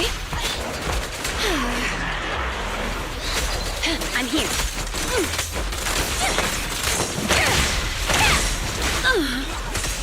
Here comes the first.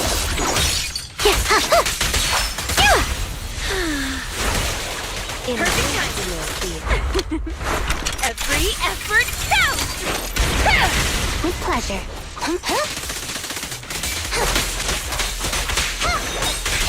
Face the consequences.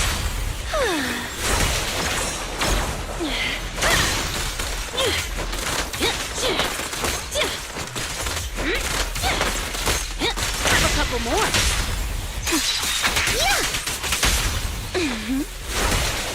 Wanna help me test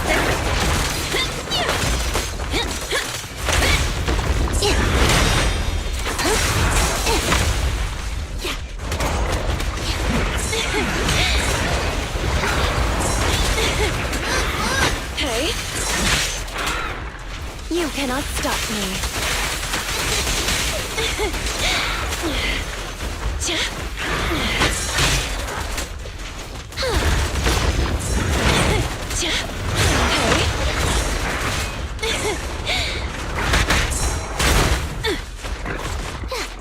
As you will.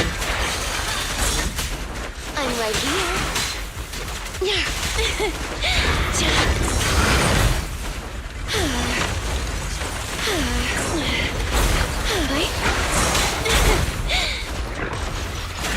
Go now, child. Understood.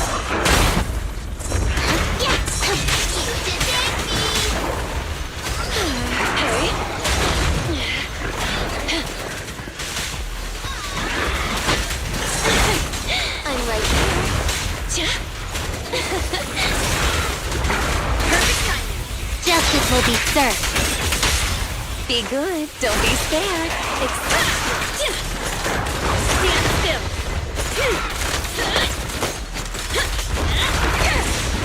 Gotta get hit.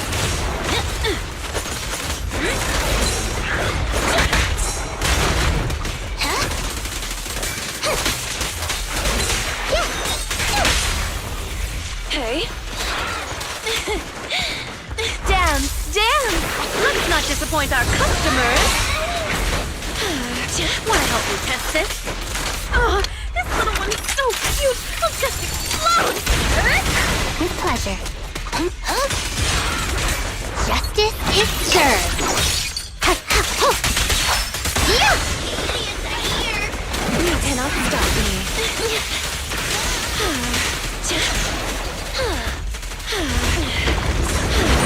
Hey. I'm not finished. Hey.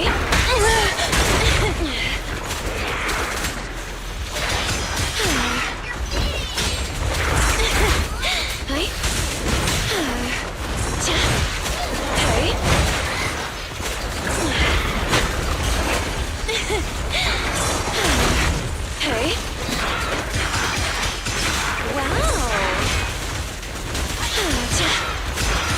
Well now, child. Hey.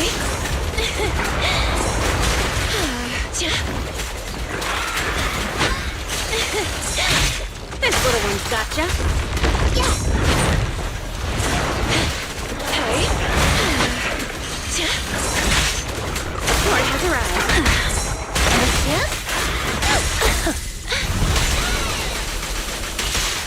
You cannot stop me. Are you feeling it?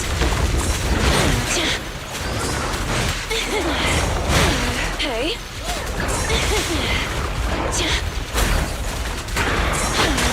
I'm right. Okay. What is so sweet? Here we go. Justice will be served. Be good. Don't be scared. Don't be afraid. It won't hurt. Perfect timing.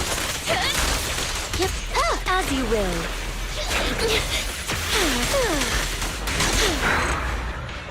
Oh yeah. It'd be rank. Whatever.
Start demo, huh?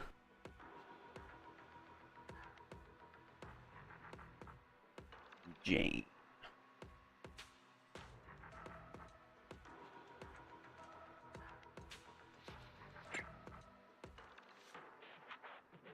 I would never turn down Lord Phaethon.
more.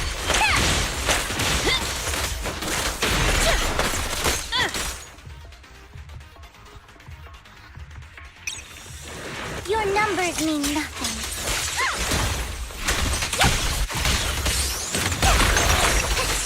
Don't touch me. Notice me. Lure me back. The wind is perfect today. Stand still. Oh, this little one is so cute. I'll just explode. My turn. Hey, and the winner is me.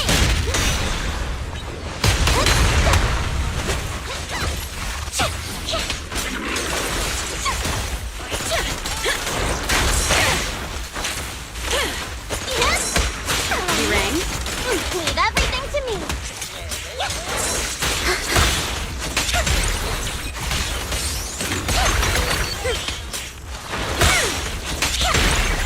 Keep your filthy hands off. Be careful. Eyes on me! Oh, for Lord Satan! I'm here.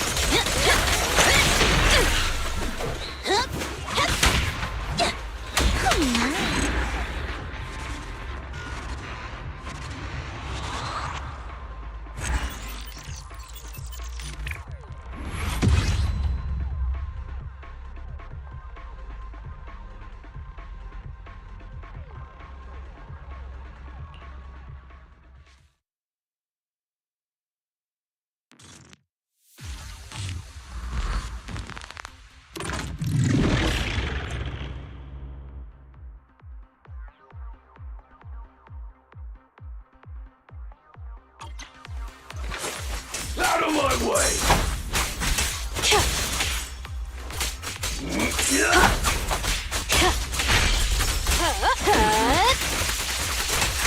One more.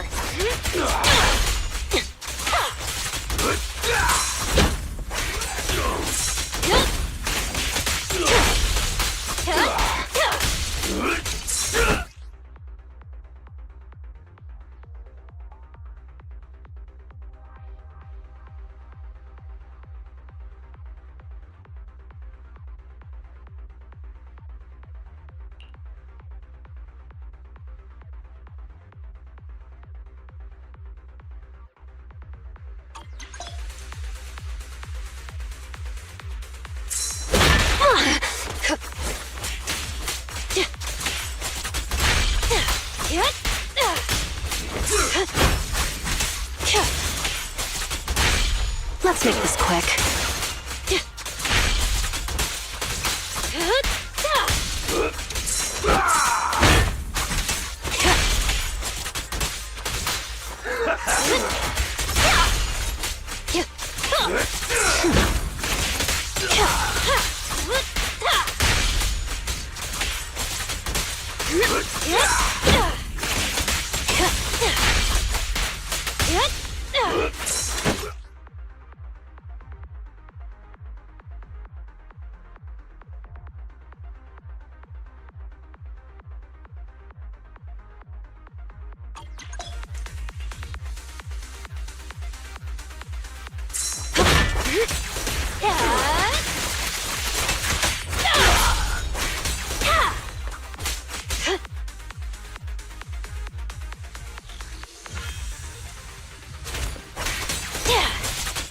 Now, you're the prey.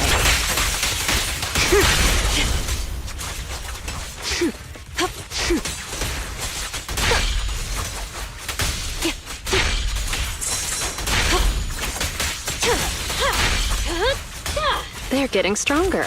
Careful.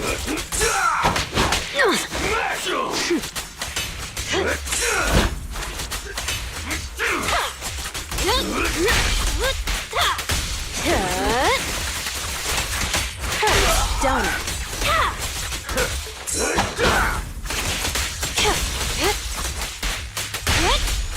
No escape.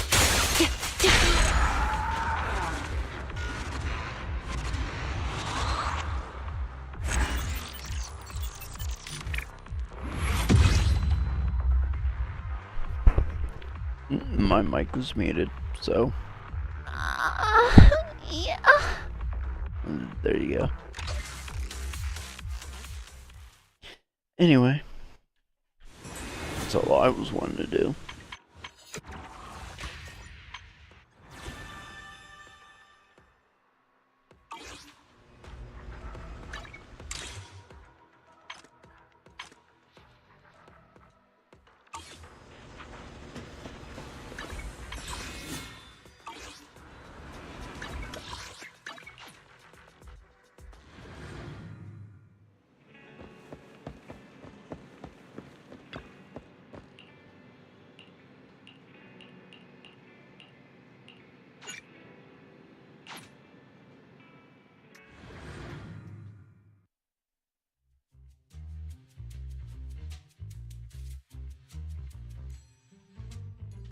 Shaw, I didn't expect you to be working here. Perfect. I was just covering someone's shift. The screening here is super strict, and I was afraid the supervisor would realize I was new and subbing for someone, so I hid in the control room during the supervisor's inspection. So I happened to bump into this guy, a blonde man wearing a hat, and I think he was checking some footage. Then he logged that footage into the tape he brought. Later, I found that part of the footage had been wiped. Blonde, wearing a hat. Could it be Hugo? Do you know him? I think it's him. If it were Hugo... I think I know where he would hide the tape. Thank you, Shaw. You were a big help. Great! You also helped me a lot when I started working. I used to make mistakes all the time. If it weren't for you cleaning up my messes, I would have been fired ages ago. So I'm happy I could help you too. All right, go ahead and do what you need to do. We'll catch up another time.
Burbs, huh?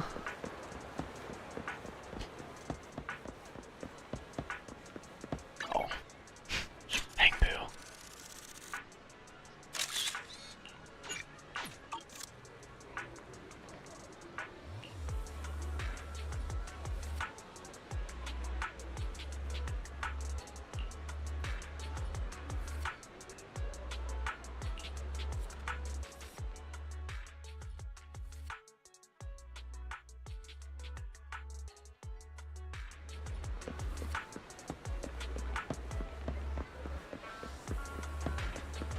Cat.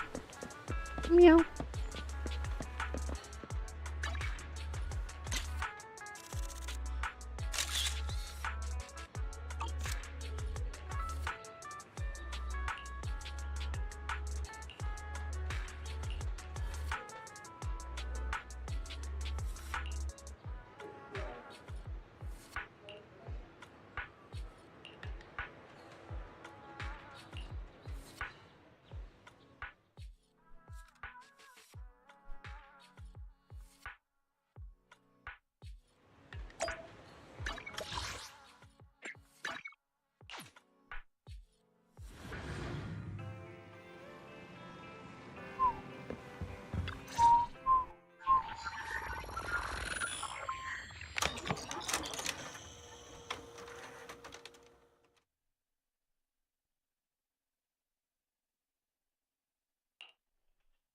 If I'm not mistaken, you and Vivian share the same goal. Silence is no good for negotiation. I just don't want Dina to reach a point of no return. Hasn't she already reached that point with what she's doing? The formula for the Landon serum was lost, but a batch survived, and Dina was able to develop a substance that can be used for mind control. She's trying to combine the two to make sacrifices that would obey human commands. If the dormant sacrifice and the remaining Landon serum are destroyed, we can put an end to this. Dina's concoction can't create sacrifices on its own. And the sacrifice core? That belongs to the creator, not her. Although I find Landon's methods despicable, I can't deny that the Exaltists and the creator are leading us in the right direction. I just don't want Dina to spend her life trapped by her father's mistakes. I mean, no offense, but I find your protectiveness rather weird. I will confirm the location of the dormant sacrifice and find the chance to relay the information to you. I do not want any of my people to be going into danger. As for the sacrifice core, I can only guarantee that it will not fall into her hands. As for how things will ultimately play out, The creator will guide me.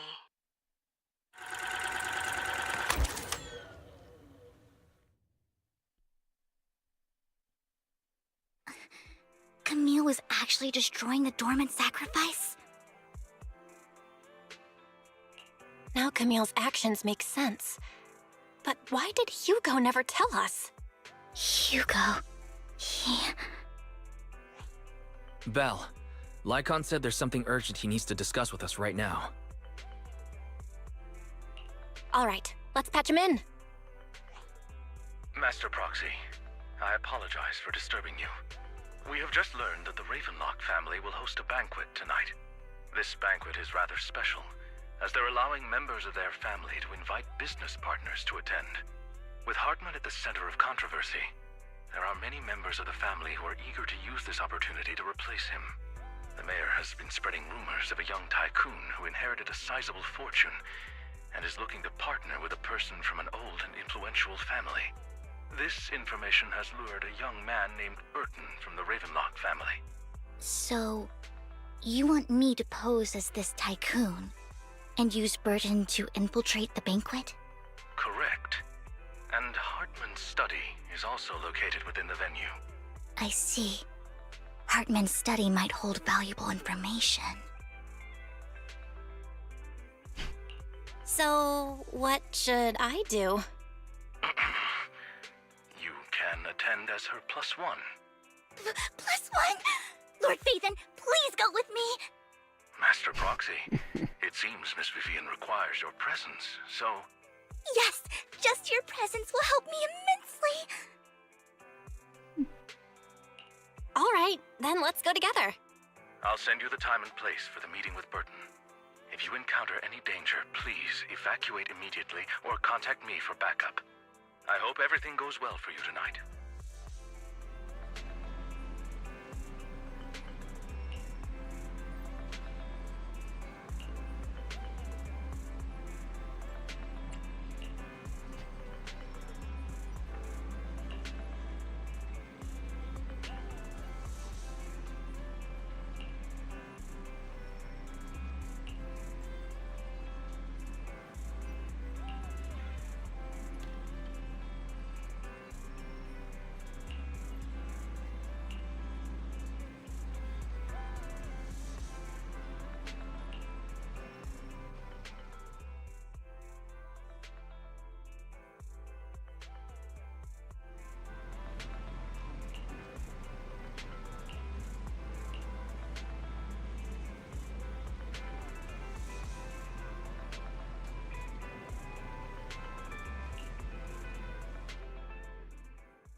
Hey, you're not.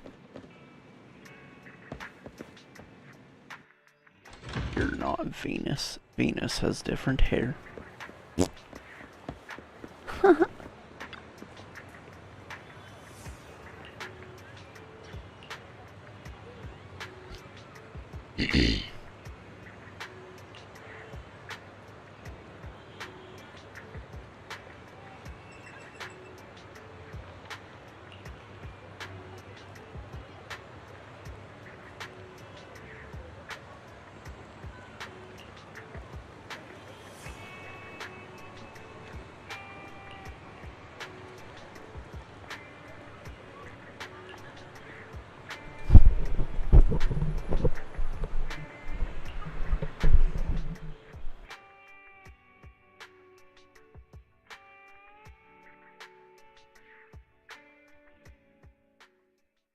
Miss Banshee, I believe I've shown you my sincerity. Now how about you? Sincerity? My presence here is a show of sincerity. If we're to work together, Miss Banshee, you should drop your pretentious act. I am well aware of the ways of the Ravenlock family. If I were to come empty-handed, I probably wouldn't even be able to make it out the front door tonight. Since I agreed to come with you, and even brought along my most precious companion, does that not show my deepest sincerity? No need for such an off-color joke. Our door is always open for those coming or going. We both know what's what, so let's cut the small talk. I know far more about how the Ravenlock family made their fortune than most here.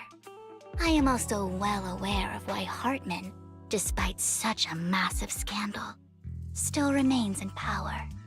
Oh? Do tell. Exaltists, blessing, sacrifice, Landon. Where would you like me to start? How did you know that? No, who are you? Don't be so tense. If I'm not mistaken, it's about time the banquet began. My companion and I are practically famished. Is this how you treat your guests? By letting them starve? Perhaps when we've had our fill, we'll remember where the sacrifice is hidden. You know where the sacrifice is? So, can we go get something to eat now? And I'm also looking forward to receiving a special dessert from you. We can discuss what you wish to know while we enjoy dessert. Of course. I wouldn't let such an important guest discuss matters on an empty stomach. Vivian, what are you doing, girl? What's this special dessert? As for dessert, I will prepare it myself, and I guarantee it will satisfy you. I'm sure you will, bud. I'm sure you would. You are a lucky dude, Mr. Burton.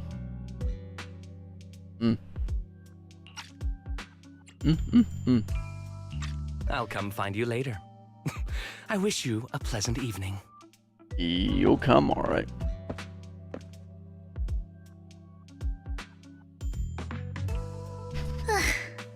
These kinds of people are exhausting to deal with. I really don't know how Hugo used to put up with it. What did you mean by dessert just now? I couldn't really follow. Hugo taught me that bringing up dessert in such situations is a way of telling the other party they need to offer more. Fortunately, that old fox Hartman is terrified of losing power. He's definitely keeping the destruction of the sacrifice and the fact that the sacrifice core is fake hidden from the other family members.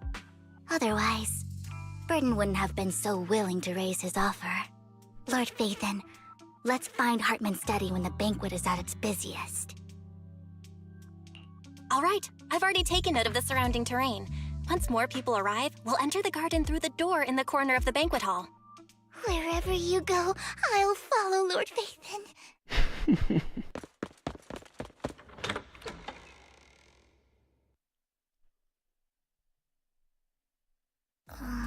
Isn't this going a bit too well? Yes.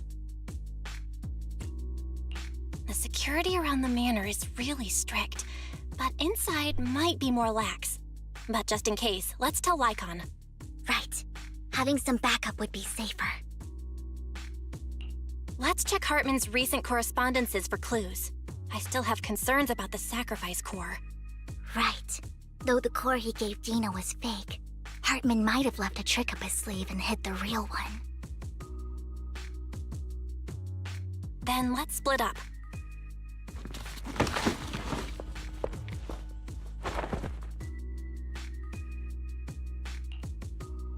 Esteemed guests, is the catering at the Ravenlock family banquet not to your satisfaction? So much so that these two distinguished guests felt the need to come to my humble office to scavenge for food. Don't want to come out? Well, after all, you don't have long left. Burton, that greedy idiot, fell for the mayor's trap. But I never expected that he would bring you into my territory. I suppose I should thank him. Otherwise, I would have had to go to great lengths to eliminate you.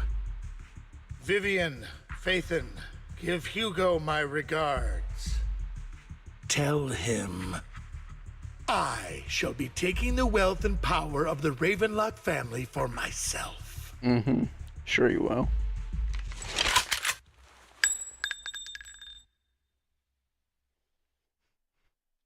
The bullet? How? Dear uncle, why must we be so distant with one another? You can just tell me what you want to say directly. Oh, I kind of figured. Hugo! Impossible! You're... Uncle, you must know a Ravenlock will never stop until they get what they want. Did you really think I would be defeated so soon, when I have yet to trample you into the dirt? You filthy bastard! You only know how to resort to these petty tricks! Petty tricks?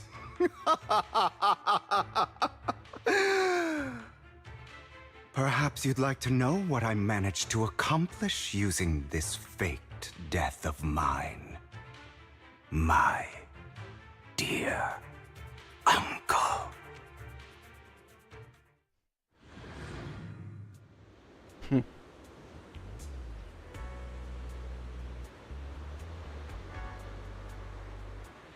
Shortly before. Faking my own death. Hope it's all worth the theatrics in the end. It was just to keep Hartman off my back, but maybe I went a little overboard. The manager must be pretty shaken up.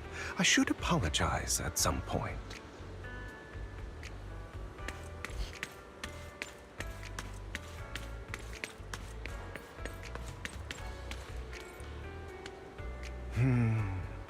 Guess I'll also bring Lycon along.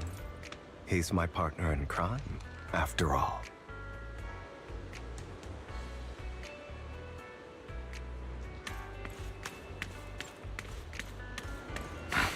You're late. So strict. Spare me a moment to catch my breath, will you?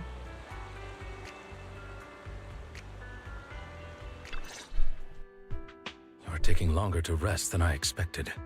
Lycon, you think too highly of my physical capabilities. Well, thank you for your cooperation.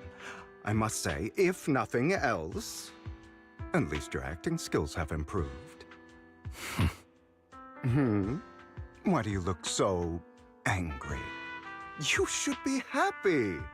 We pulled that off together with flawless teamwork and managed to fool everyone. Drop your foolish facade. I'm glad you still remember the code we set all those years ago. And thank you for ensuring your sleight of hand didn't deteriorate. Oh, right. I should also thank the blood bag hidden in my clothes and our other props. Do you remember when we last used this trick? It was probably ages ago. Sometimes I really don't understand you. Me Have too. you never thought about what the consequences would be if I didn't understand your code? If I decided against helping you? Or if I just couldn't control my strength properly? You'd understand it. Of course, if things really did go awry, I had alternative plans. You wouldn't be so arrogant as to think I'd bet everything on you, would you? You're insane. No, I'm flattered. So what exactly is the purpose behind all this? Surely after going to such great lengths to erase your own existence, you don't just plan to hide here and reminisce about the past with me. Don't try to brush this off. I've already helped you enact your plan. Tell me the truth. Don't get your tail in a twist. I have more plans that require your assistance, so naturally I would not hide anything from you. Simply put, as things stand, whether as Hugo Vlad or as Mockingbird, I am doomed to die. Seems you've made quite a few enemies. As a member of the Ravenlock family, I negotiated with Edmund and managed to obtain resources from Tops for my future plans. I also confirmed what attitude they held toward your master, the Mayflower family. Meanwhile, I used my identity in Mockingbird to strike a deal with Hartman and gather information on their collaboration with the remnants of the Exaltists. That's where I got my intel on what Bringer left. Oh, by the way, the crime declaration letter that your dear mayor received, that was also sent by yours truly. He's probably figured that out by now, right? Though I'm not sure if he told you. The mayor learned about the sacrifice attacks through his own means, but lacked an opportunity to take action. That warning letter was precisely what he needed. You aren't hopeless yet. How delightful. In short, I'm more well-informed than your lot because I get around, dealing with all these different important figures. But of course, it comes at a cost, it's only fair. After all, you can't hide the smoke from a wildfire. Rather than trying to carefully tame it and risk setting yourself alight, it's better to let it burn free.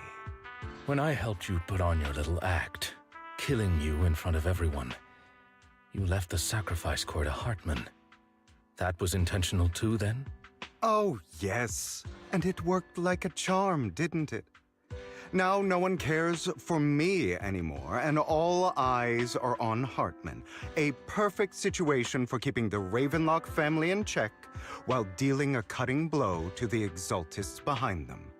Another crucial point is Vivian and Phaethon. I must sever any ties they have with me or Mockingbird. Although I feel bad for Phaethon about what happened, but it had to be done. That's the only way they would be safe, allowing the plan to continue. I noticed that you never turned your blade toward Master Proxy. So, those words you said back then were also... I will bloody my hands. I will carry the weight of my sins. I will become the Abyss. Obviously, it was all an act. My acting has always been impeccable, as you know. Hugo, you're taking such a tremendous risk. Why? Would you believe me if I said it's for justice? But unfortunately, it's not. I want revenge on the Ravenlock family. And I will make sure that despicable excuse for a human being, Hartman, suffers a slow, torturous end. Of course. I also promised Vivian that I would help her investigate the whole thing with the Exaltists. That's all. You don't look too good. Is it your wounds? No. This is the first problem I plan to resolve. Lycon, do you have a place that is sufficiently discreet, quiet, and can take a lot of damage?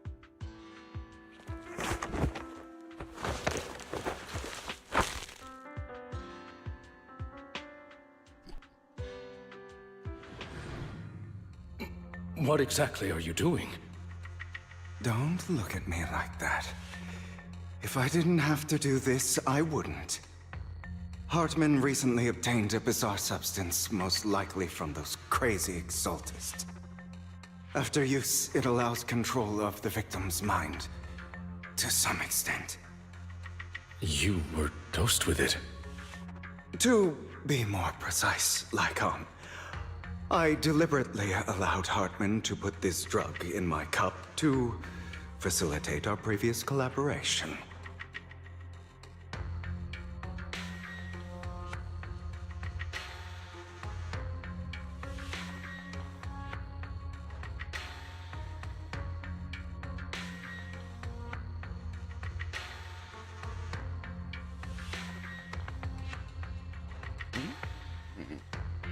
After finding out about it, I quickly found someone to help analyze its composition. The good news is he gave me a very low dosage, perhaps because he was afraid I might notice. There's a different medication that can delay its onset, preventing me from actually being under his control. I simply need to put on a show in front of my dear uncle. The bad news is that currently there is no antidote. When I delay those effects, however, they will accumulate and erupt when my body reaches its limit.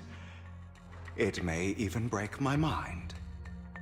And that's exactly what's happening now. I need to endure those accumulated consequences. So, I will lock myself in this room for however long that takes. I've tied my limbs to prevent me from smashing this place or accidentally hurting myself. Anyway, after you leave, do not open this door, no matter what you hear. I recommend seeking professional medical assistance. This is advice I received from a doctor. Or are you saying you don't believe I can make it? So, I can't. Come find me here at the scheduled time. All you need to do is smile and await my victory. What if I want to stop you? You know you won't succeed. You never have. And you never will. Well, time is short. Let's begin. I understand. Don't die, you stupid bastard.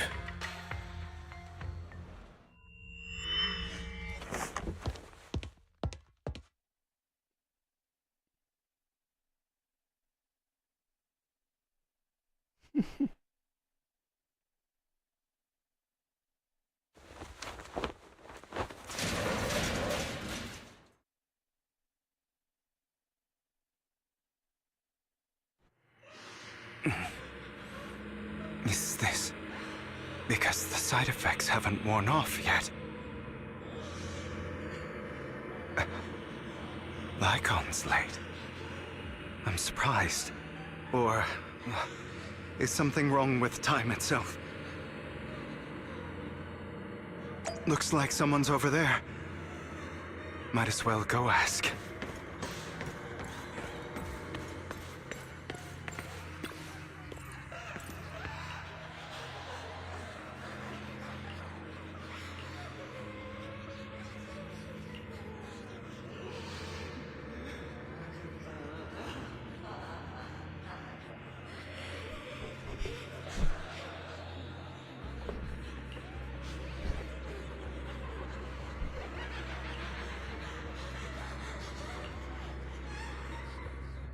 It's all your fault. I wish I had never given birth to you! Yikes.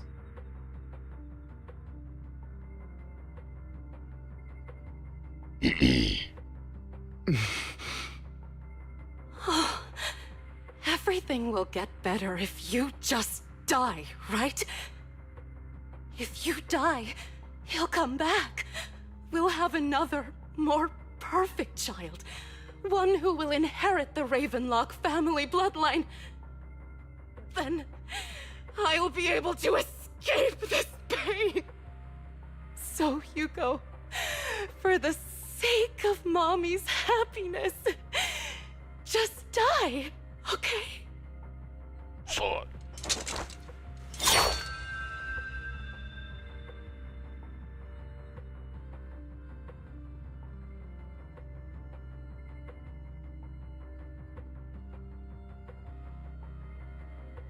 That's metal.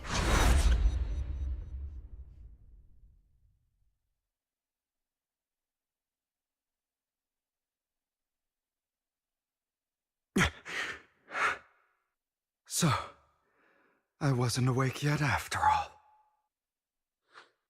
That's because you don't want to wake up again. Who are you? I am you. Hidden deep within your heart. Your most true self. You want to kill her, don't you? Your so-called mother. Every time she beat you without reason, when she tried to gouge out your eyes, when she sold you into that hell, laughing all the while. You wanted to be the one to end her life. Why not admit your hatred? As you are, you can hunt her down and make her pay for the living hell of a childhood she made you suffer. Yes, I hate her. I hate her because she was foolish and shallow, greedy and stupid. I hate her because she doesn't deserve to be a mother. She did everything she could to try and get into the Ravenlock family, believing she could live a life of luxury without having to do anything and never realizing she was a pawn, discarded from the very beginning. So she chose to blame me. Blame me for my heterochromia. Blame me for my very existence. For those of you that don't know, heterochromia is a condition in which both eyes are different colors, which is very cool, and it is very common in husky dogs, I think. But I won't kill her, because I know it won't change anything. She was incapable of loving me, just as she is incapable of loving herself. Have you been brainwashed by that dog? Keeping up the act of being some magnanimous and forgiving fool? Don't compare us. I've simply come to understand love or hate. I make my own choices, and they have nothing to do with anyone else. She sold you to the Ravenlock family for a huge sum of money. She used that money to start a new life.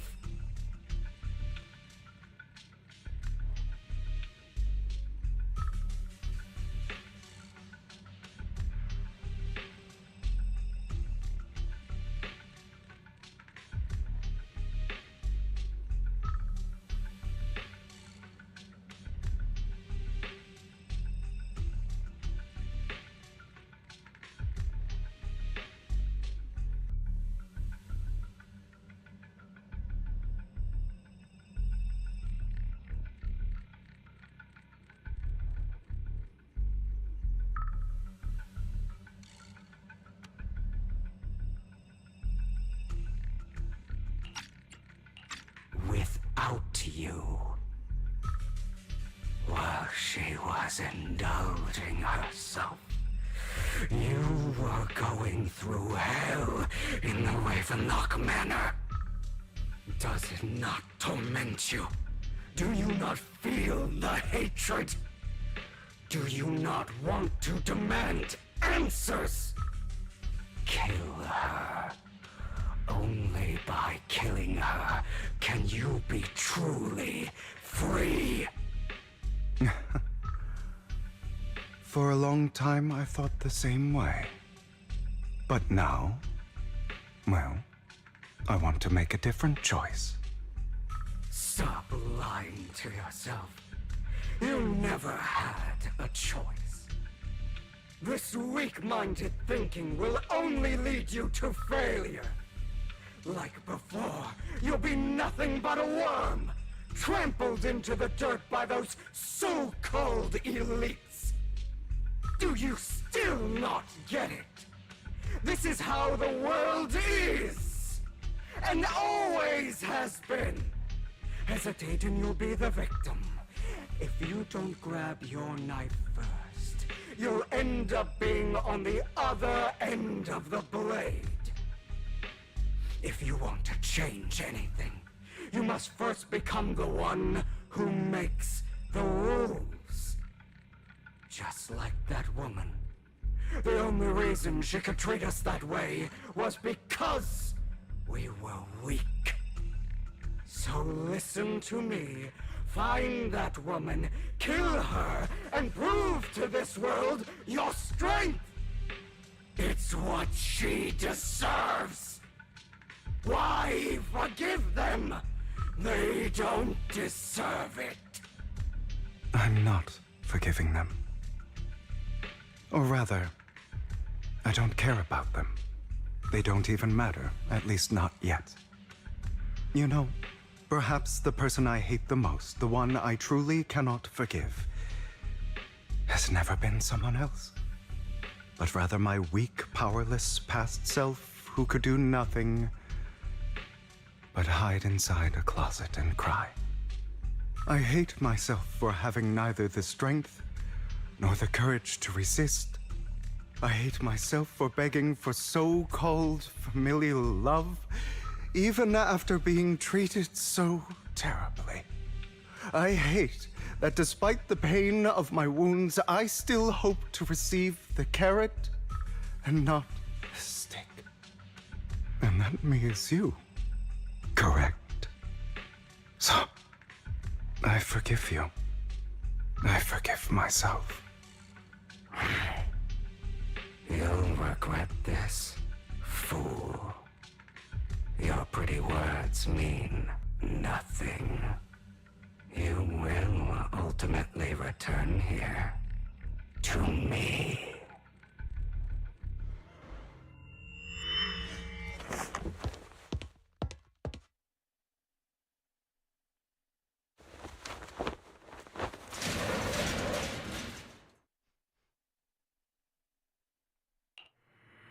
I see. This is still an illusion. Find Serena. I wonder who's going to show up this time. Sister. Brother! Huh? Hugo, let's play hide and seek! Oh god, please tell me that the little sister doesn't fucking die. You'll find me, right? Like you always do. Of course I will. But you'll probably be in the fucking water drowning.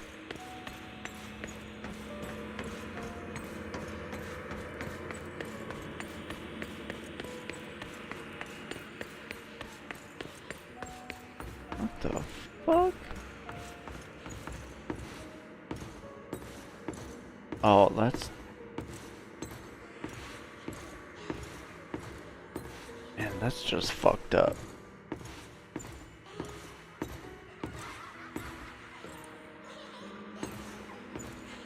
What the fuck? You're looking in the wrong place. Oh. I found an even better hiding spot this time. Harder to find than any place you showed me. Please don't be in the fucking water. Hugo, do you ever wonder why I had to die? It was because of me. That's right. It was because of you. It's all your fault. If only you didn't exist, I wouldn't have had to suffer.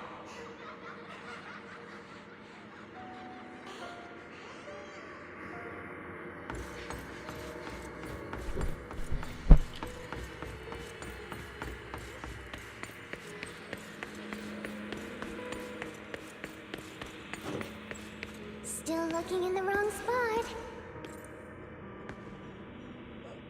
I can't believe you still haven't found me after all this time.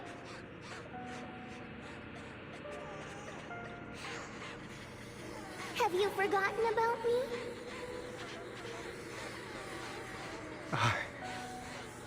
I haven't forgotten. It's okay. I'll forgive you. I'll still be nice to you, just like before.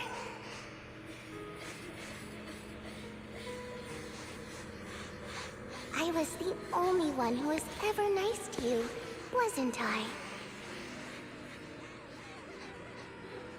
Yes. Then tell me, why do good people always suffer? Why is kindness always punished instead? Tell me, Hugo, why?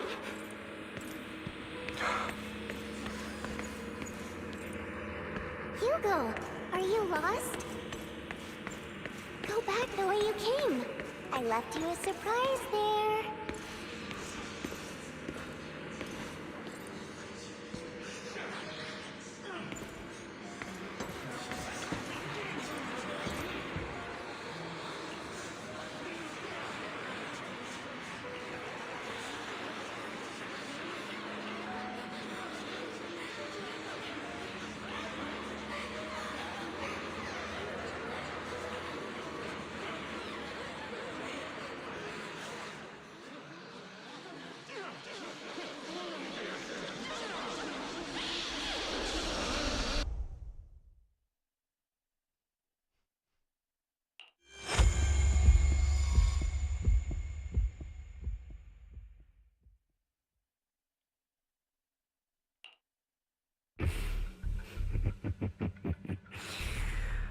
I told you that you would eventually return. We meet again, my friend. I told you, I am you. The side of you that you've always tried to deny existed. Of course. I know. This time it's about Serena. Right? Yes. Your half-sister. And the only child in the Ravenlock family who was kind to you. Unfortunately, it was her kindness that led to her untimely death. It was my fault. I don't like the way you blame yourself. Because that means I'm to blame as well. And I don't think I did anything wrong. Your mother sold you to the Ravenlocks. And your father, he saw your talent and wanted to use you to push the other children into competing with each other. My brothers and sisters wanted to get rid of me from the moment they first saw me. In their eyes, you were no more than a slave. But Serena dared to treat you, a slave, as if you were human. And so, she was fated to die. They tried to kill me. Many times. But I was careful. And they did not succeed. So they killed Serena, who was weaker, an easier target, and pinned everything on you. Serena died in your place. Those cruel brats thought that by reporting this to Father, they could use it to get rid of you, a rival who threatened their positions. Yet, not only did Father not blame you for the incident, he praised you for it.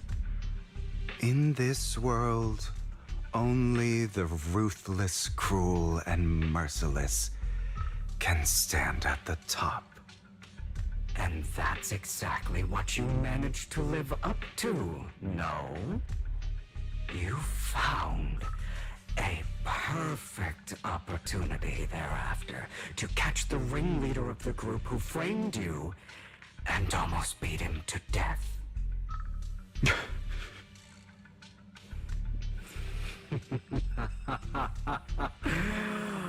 Oh, you should have seen the expression on your face back then. Oh, crazed and manic with utmost delight. I don't remember that.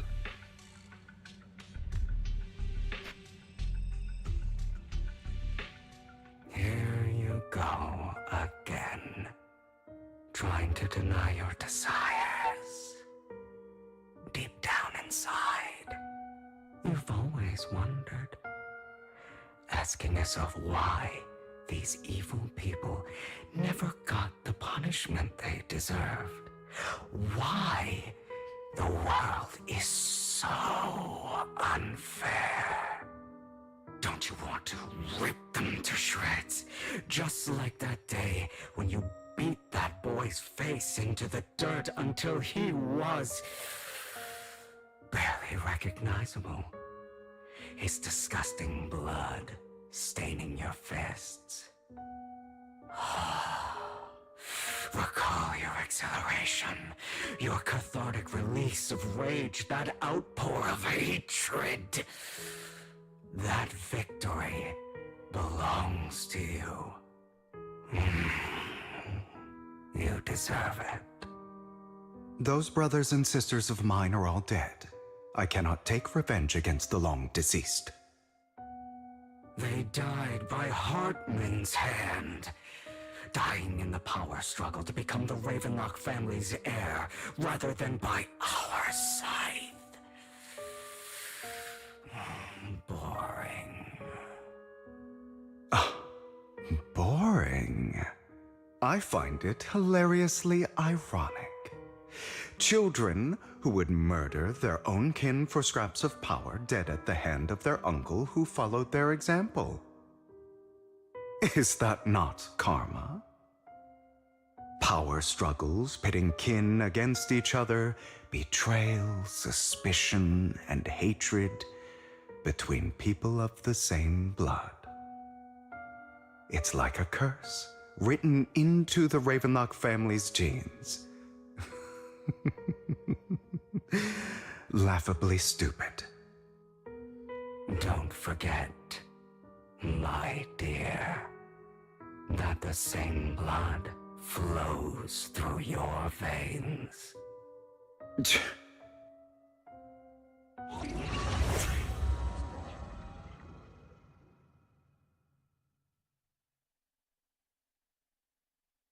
That's right, my dear nephew. No matter how much you deny it, the blood of the Ravenlock family flows through your veins. Survival of the fittest. Only the strongest deserve to live. Only the strongest deserve to rule. This is the path of success that has led the Ravenlock family to victory countless times. A blessing and a curse etched into your flesh and blood. As long as you live, you'll never escape the mark of family. You are destined to one day become someone like me, like your father.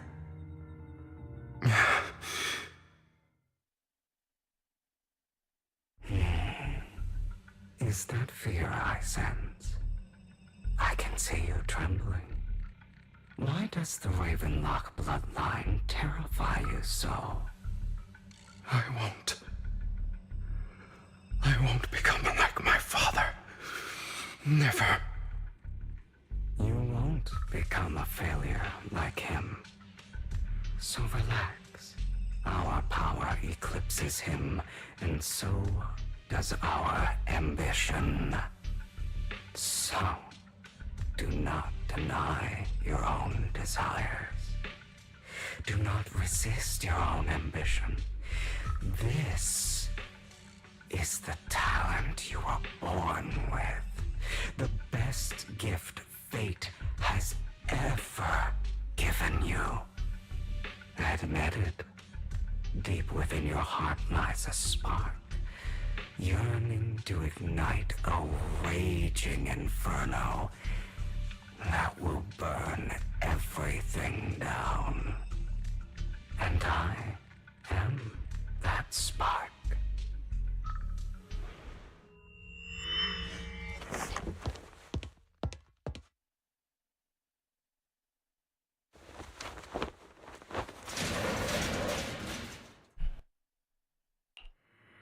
Lycon. Never thought I'd be this genuinely thankful to see you. That's not Lycon. Seeing you means this never-ending nightmare is finally over, right? Incorrect. That is not Lycon.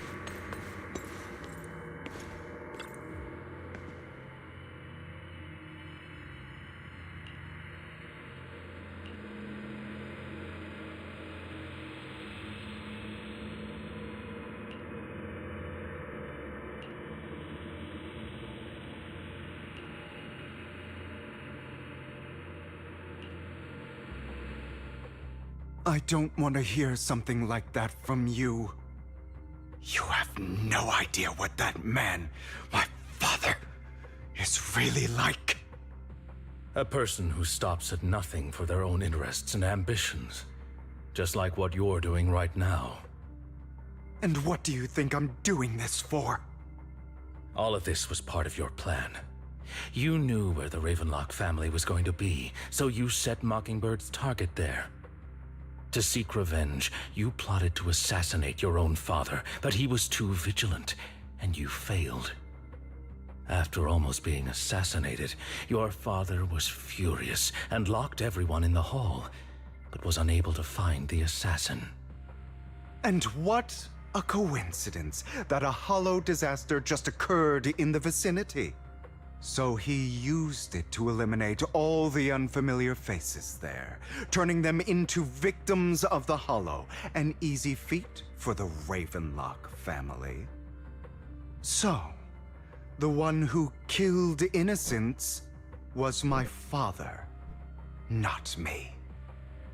You knew what choice an extremist like him would make, and you used the chaos to once again attempt an assassination. This time you succeeded. You killed your own father, at the cost of innocent lives. Admit it, Hugo. You don't care about anyone else. The only thing you care about is your revenge. How is that any different from your father? Enough. I'm tired. I may hate him for betraying me, but he wouldn't say something like that. What? You aren't Lycon. You're the other me, hidden deep within my heart.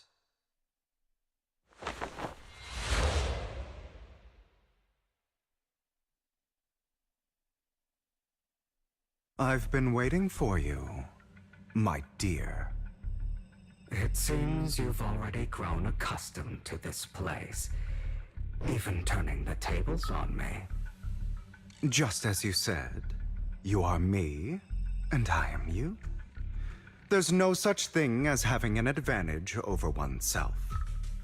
We are ultimately one and the same, forever inseparable. Then you should know what I want to say. When you and Lycon split, you didn't even try to clear up the misunderstanding, didn't deny or argue against what he said. Because you realized that deep down, He was right about you. You just hadn't acted on it yet. Some people live only to bring more suffering into this world. Sometimes, murder is what brings justice back into this world. For that, I must stain these hands in blood. That's right. Just like what you said before you faked your death. Were those words really just an act? To slay the dragon, you must first become one with sharp claws, rending fangs, and strength enough to destroy anything. You know the truth better than anyone. If you hadn't hesitated, and instead seized the first opportunity to kill your father, none of what followed would have happened. Innocent civilians wouldn't have died. Your partner wouldn't have lost an eye and both legs trying to save people. And Mockingbird would have never gotten to that point. You can save more people. Save good people. Save more lives than the evil ones you take. I've spent countless hours in regret over that incident. So why not submit to your true nature? You want to be the judge, jury, and executioner of this world. And you can. I wasn't responsible for Father's death. The true mastermind is my uncle, Hartman. His schemes to kill the head of the family were all so he could take control. Mockingbird was simply unlucky enough to get caught up in it.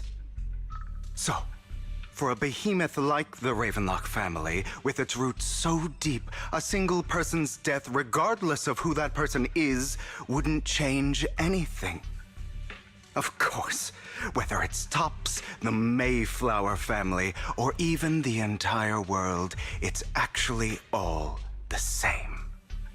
I refuse to be dragged down by pointless hatred any longer.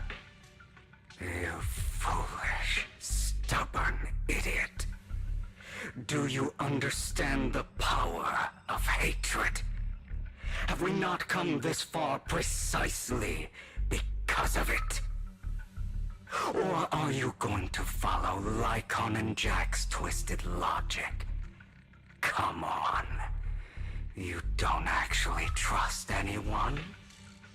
Otherwise, why would you hide this whole scheme of faking your death from them?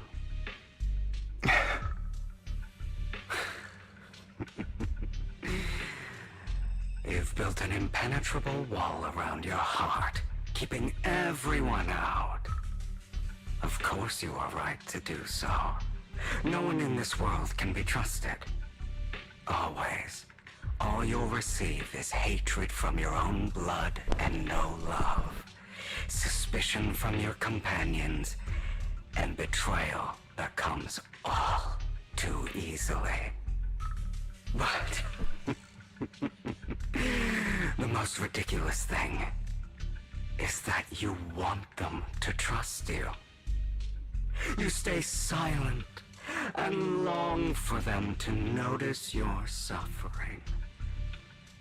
You yearn for your companion's understanding and trust. Idiot. That's why you are incapable of exploiting them for your own ends. You care about their safety even more than your own. But remember, only the weak need companions.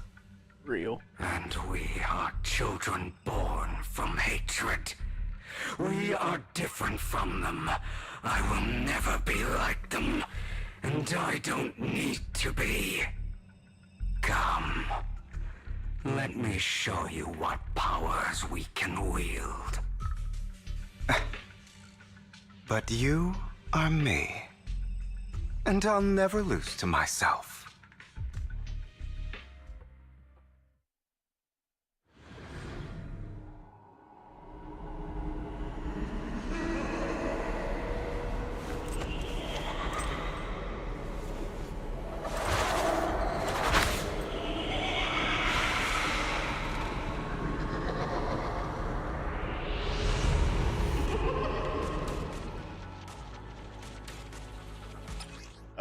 What?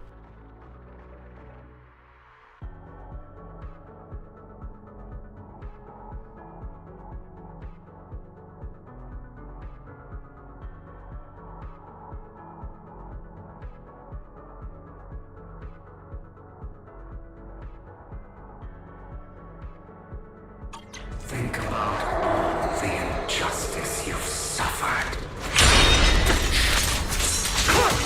If you choose to forgive, you're betraying yourself.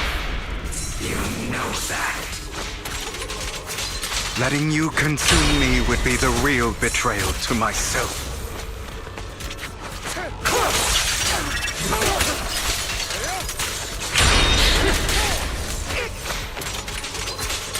You're just afraid to admit it.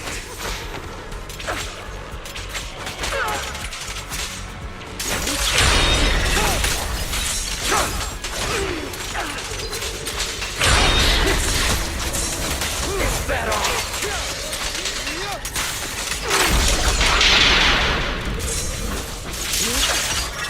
You're too scared to face your true self and what you truly desire.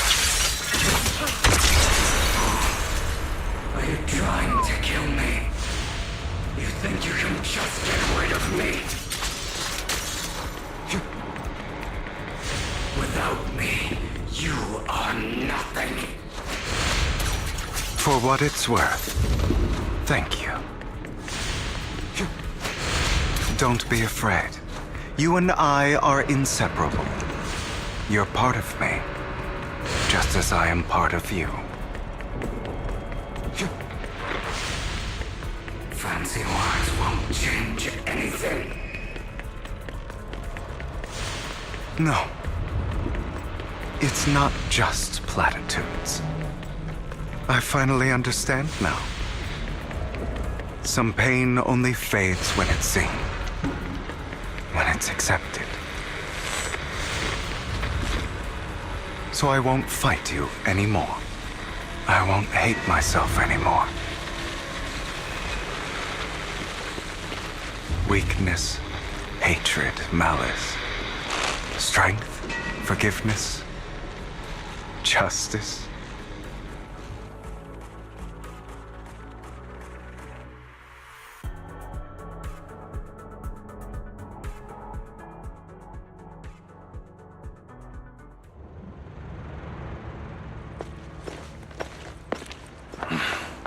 Hugo, it's time.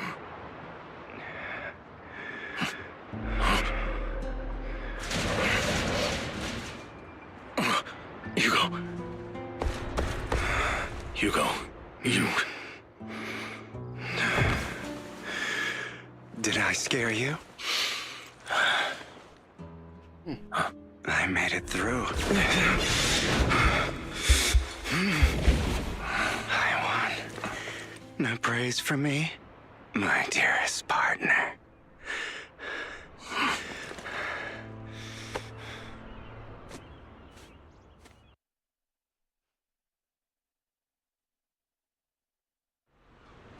This is just like what I saw in my dream.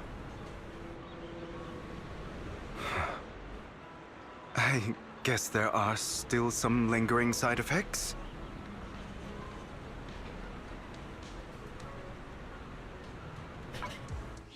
Alright, guys. I really hate to...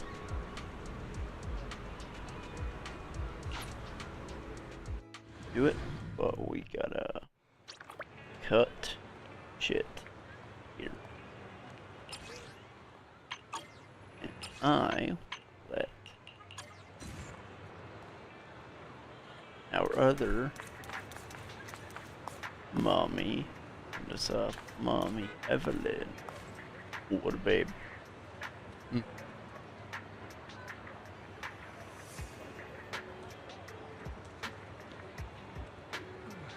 But Rena will always be my number one, so don't get that twisted.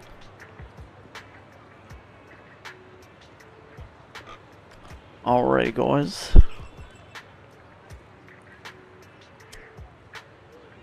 Thanks for watching. I hope you had a good time. And I'll catch you on the next one. Keep Alex out. And peace.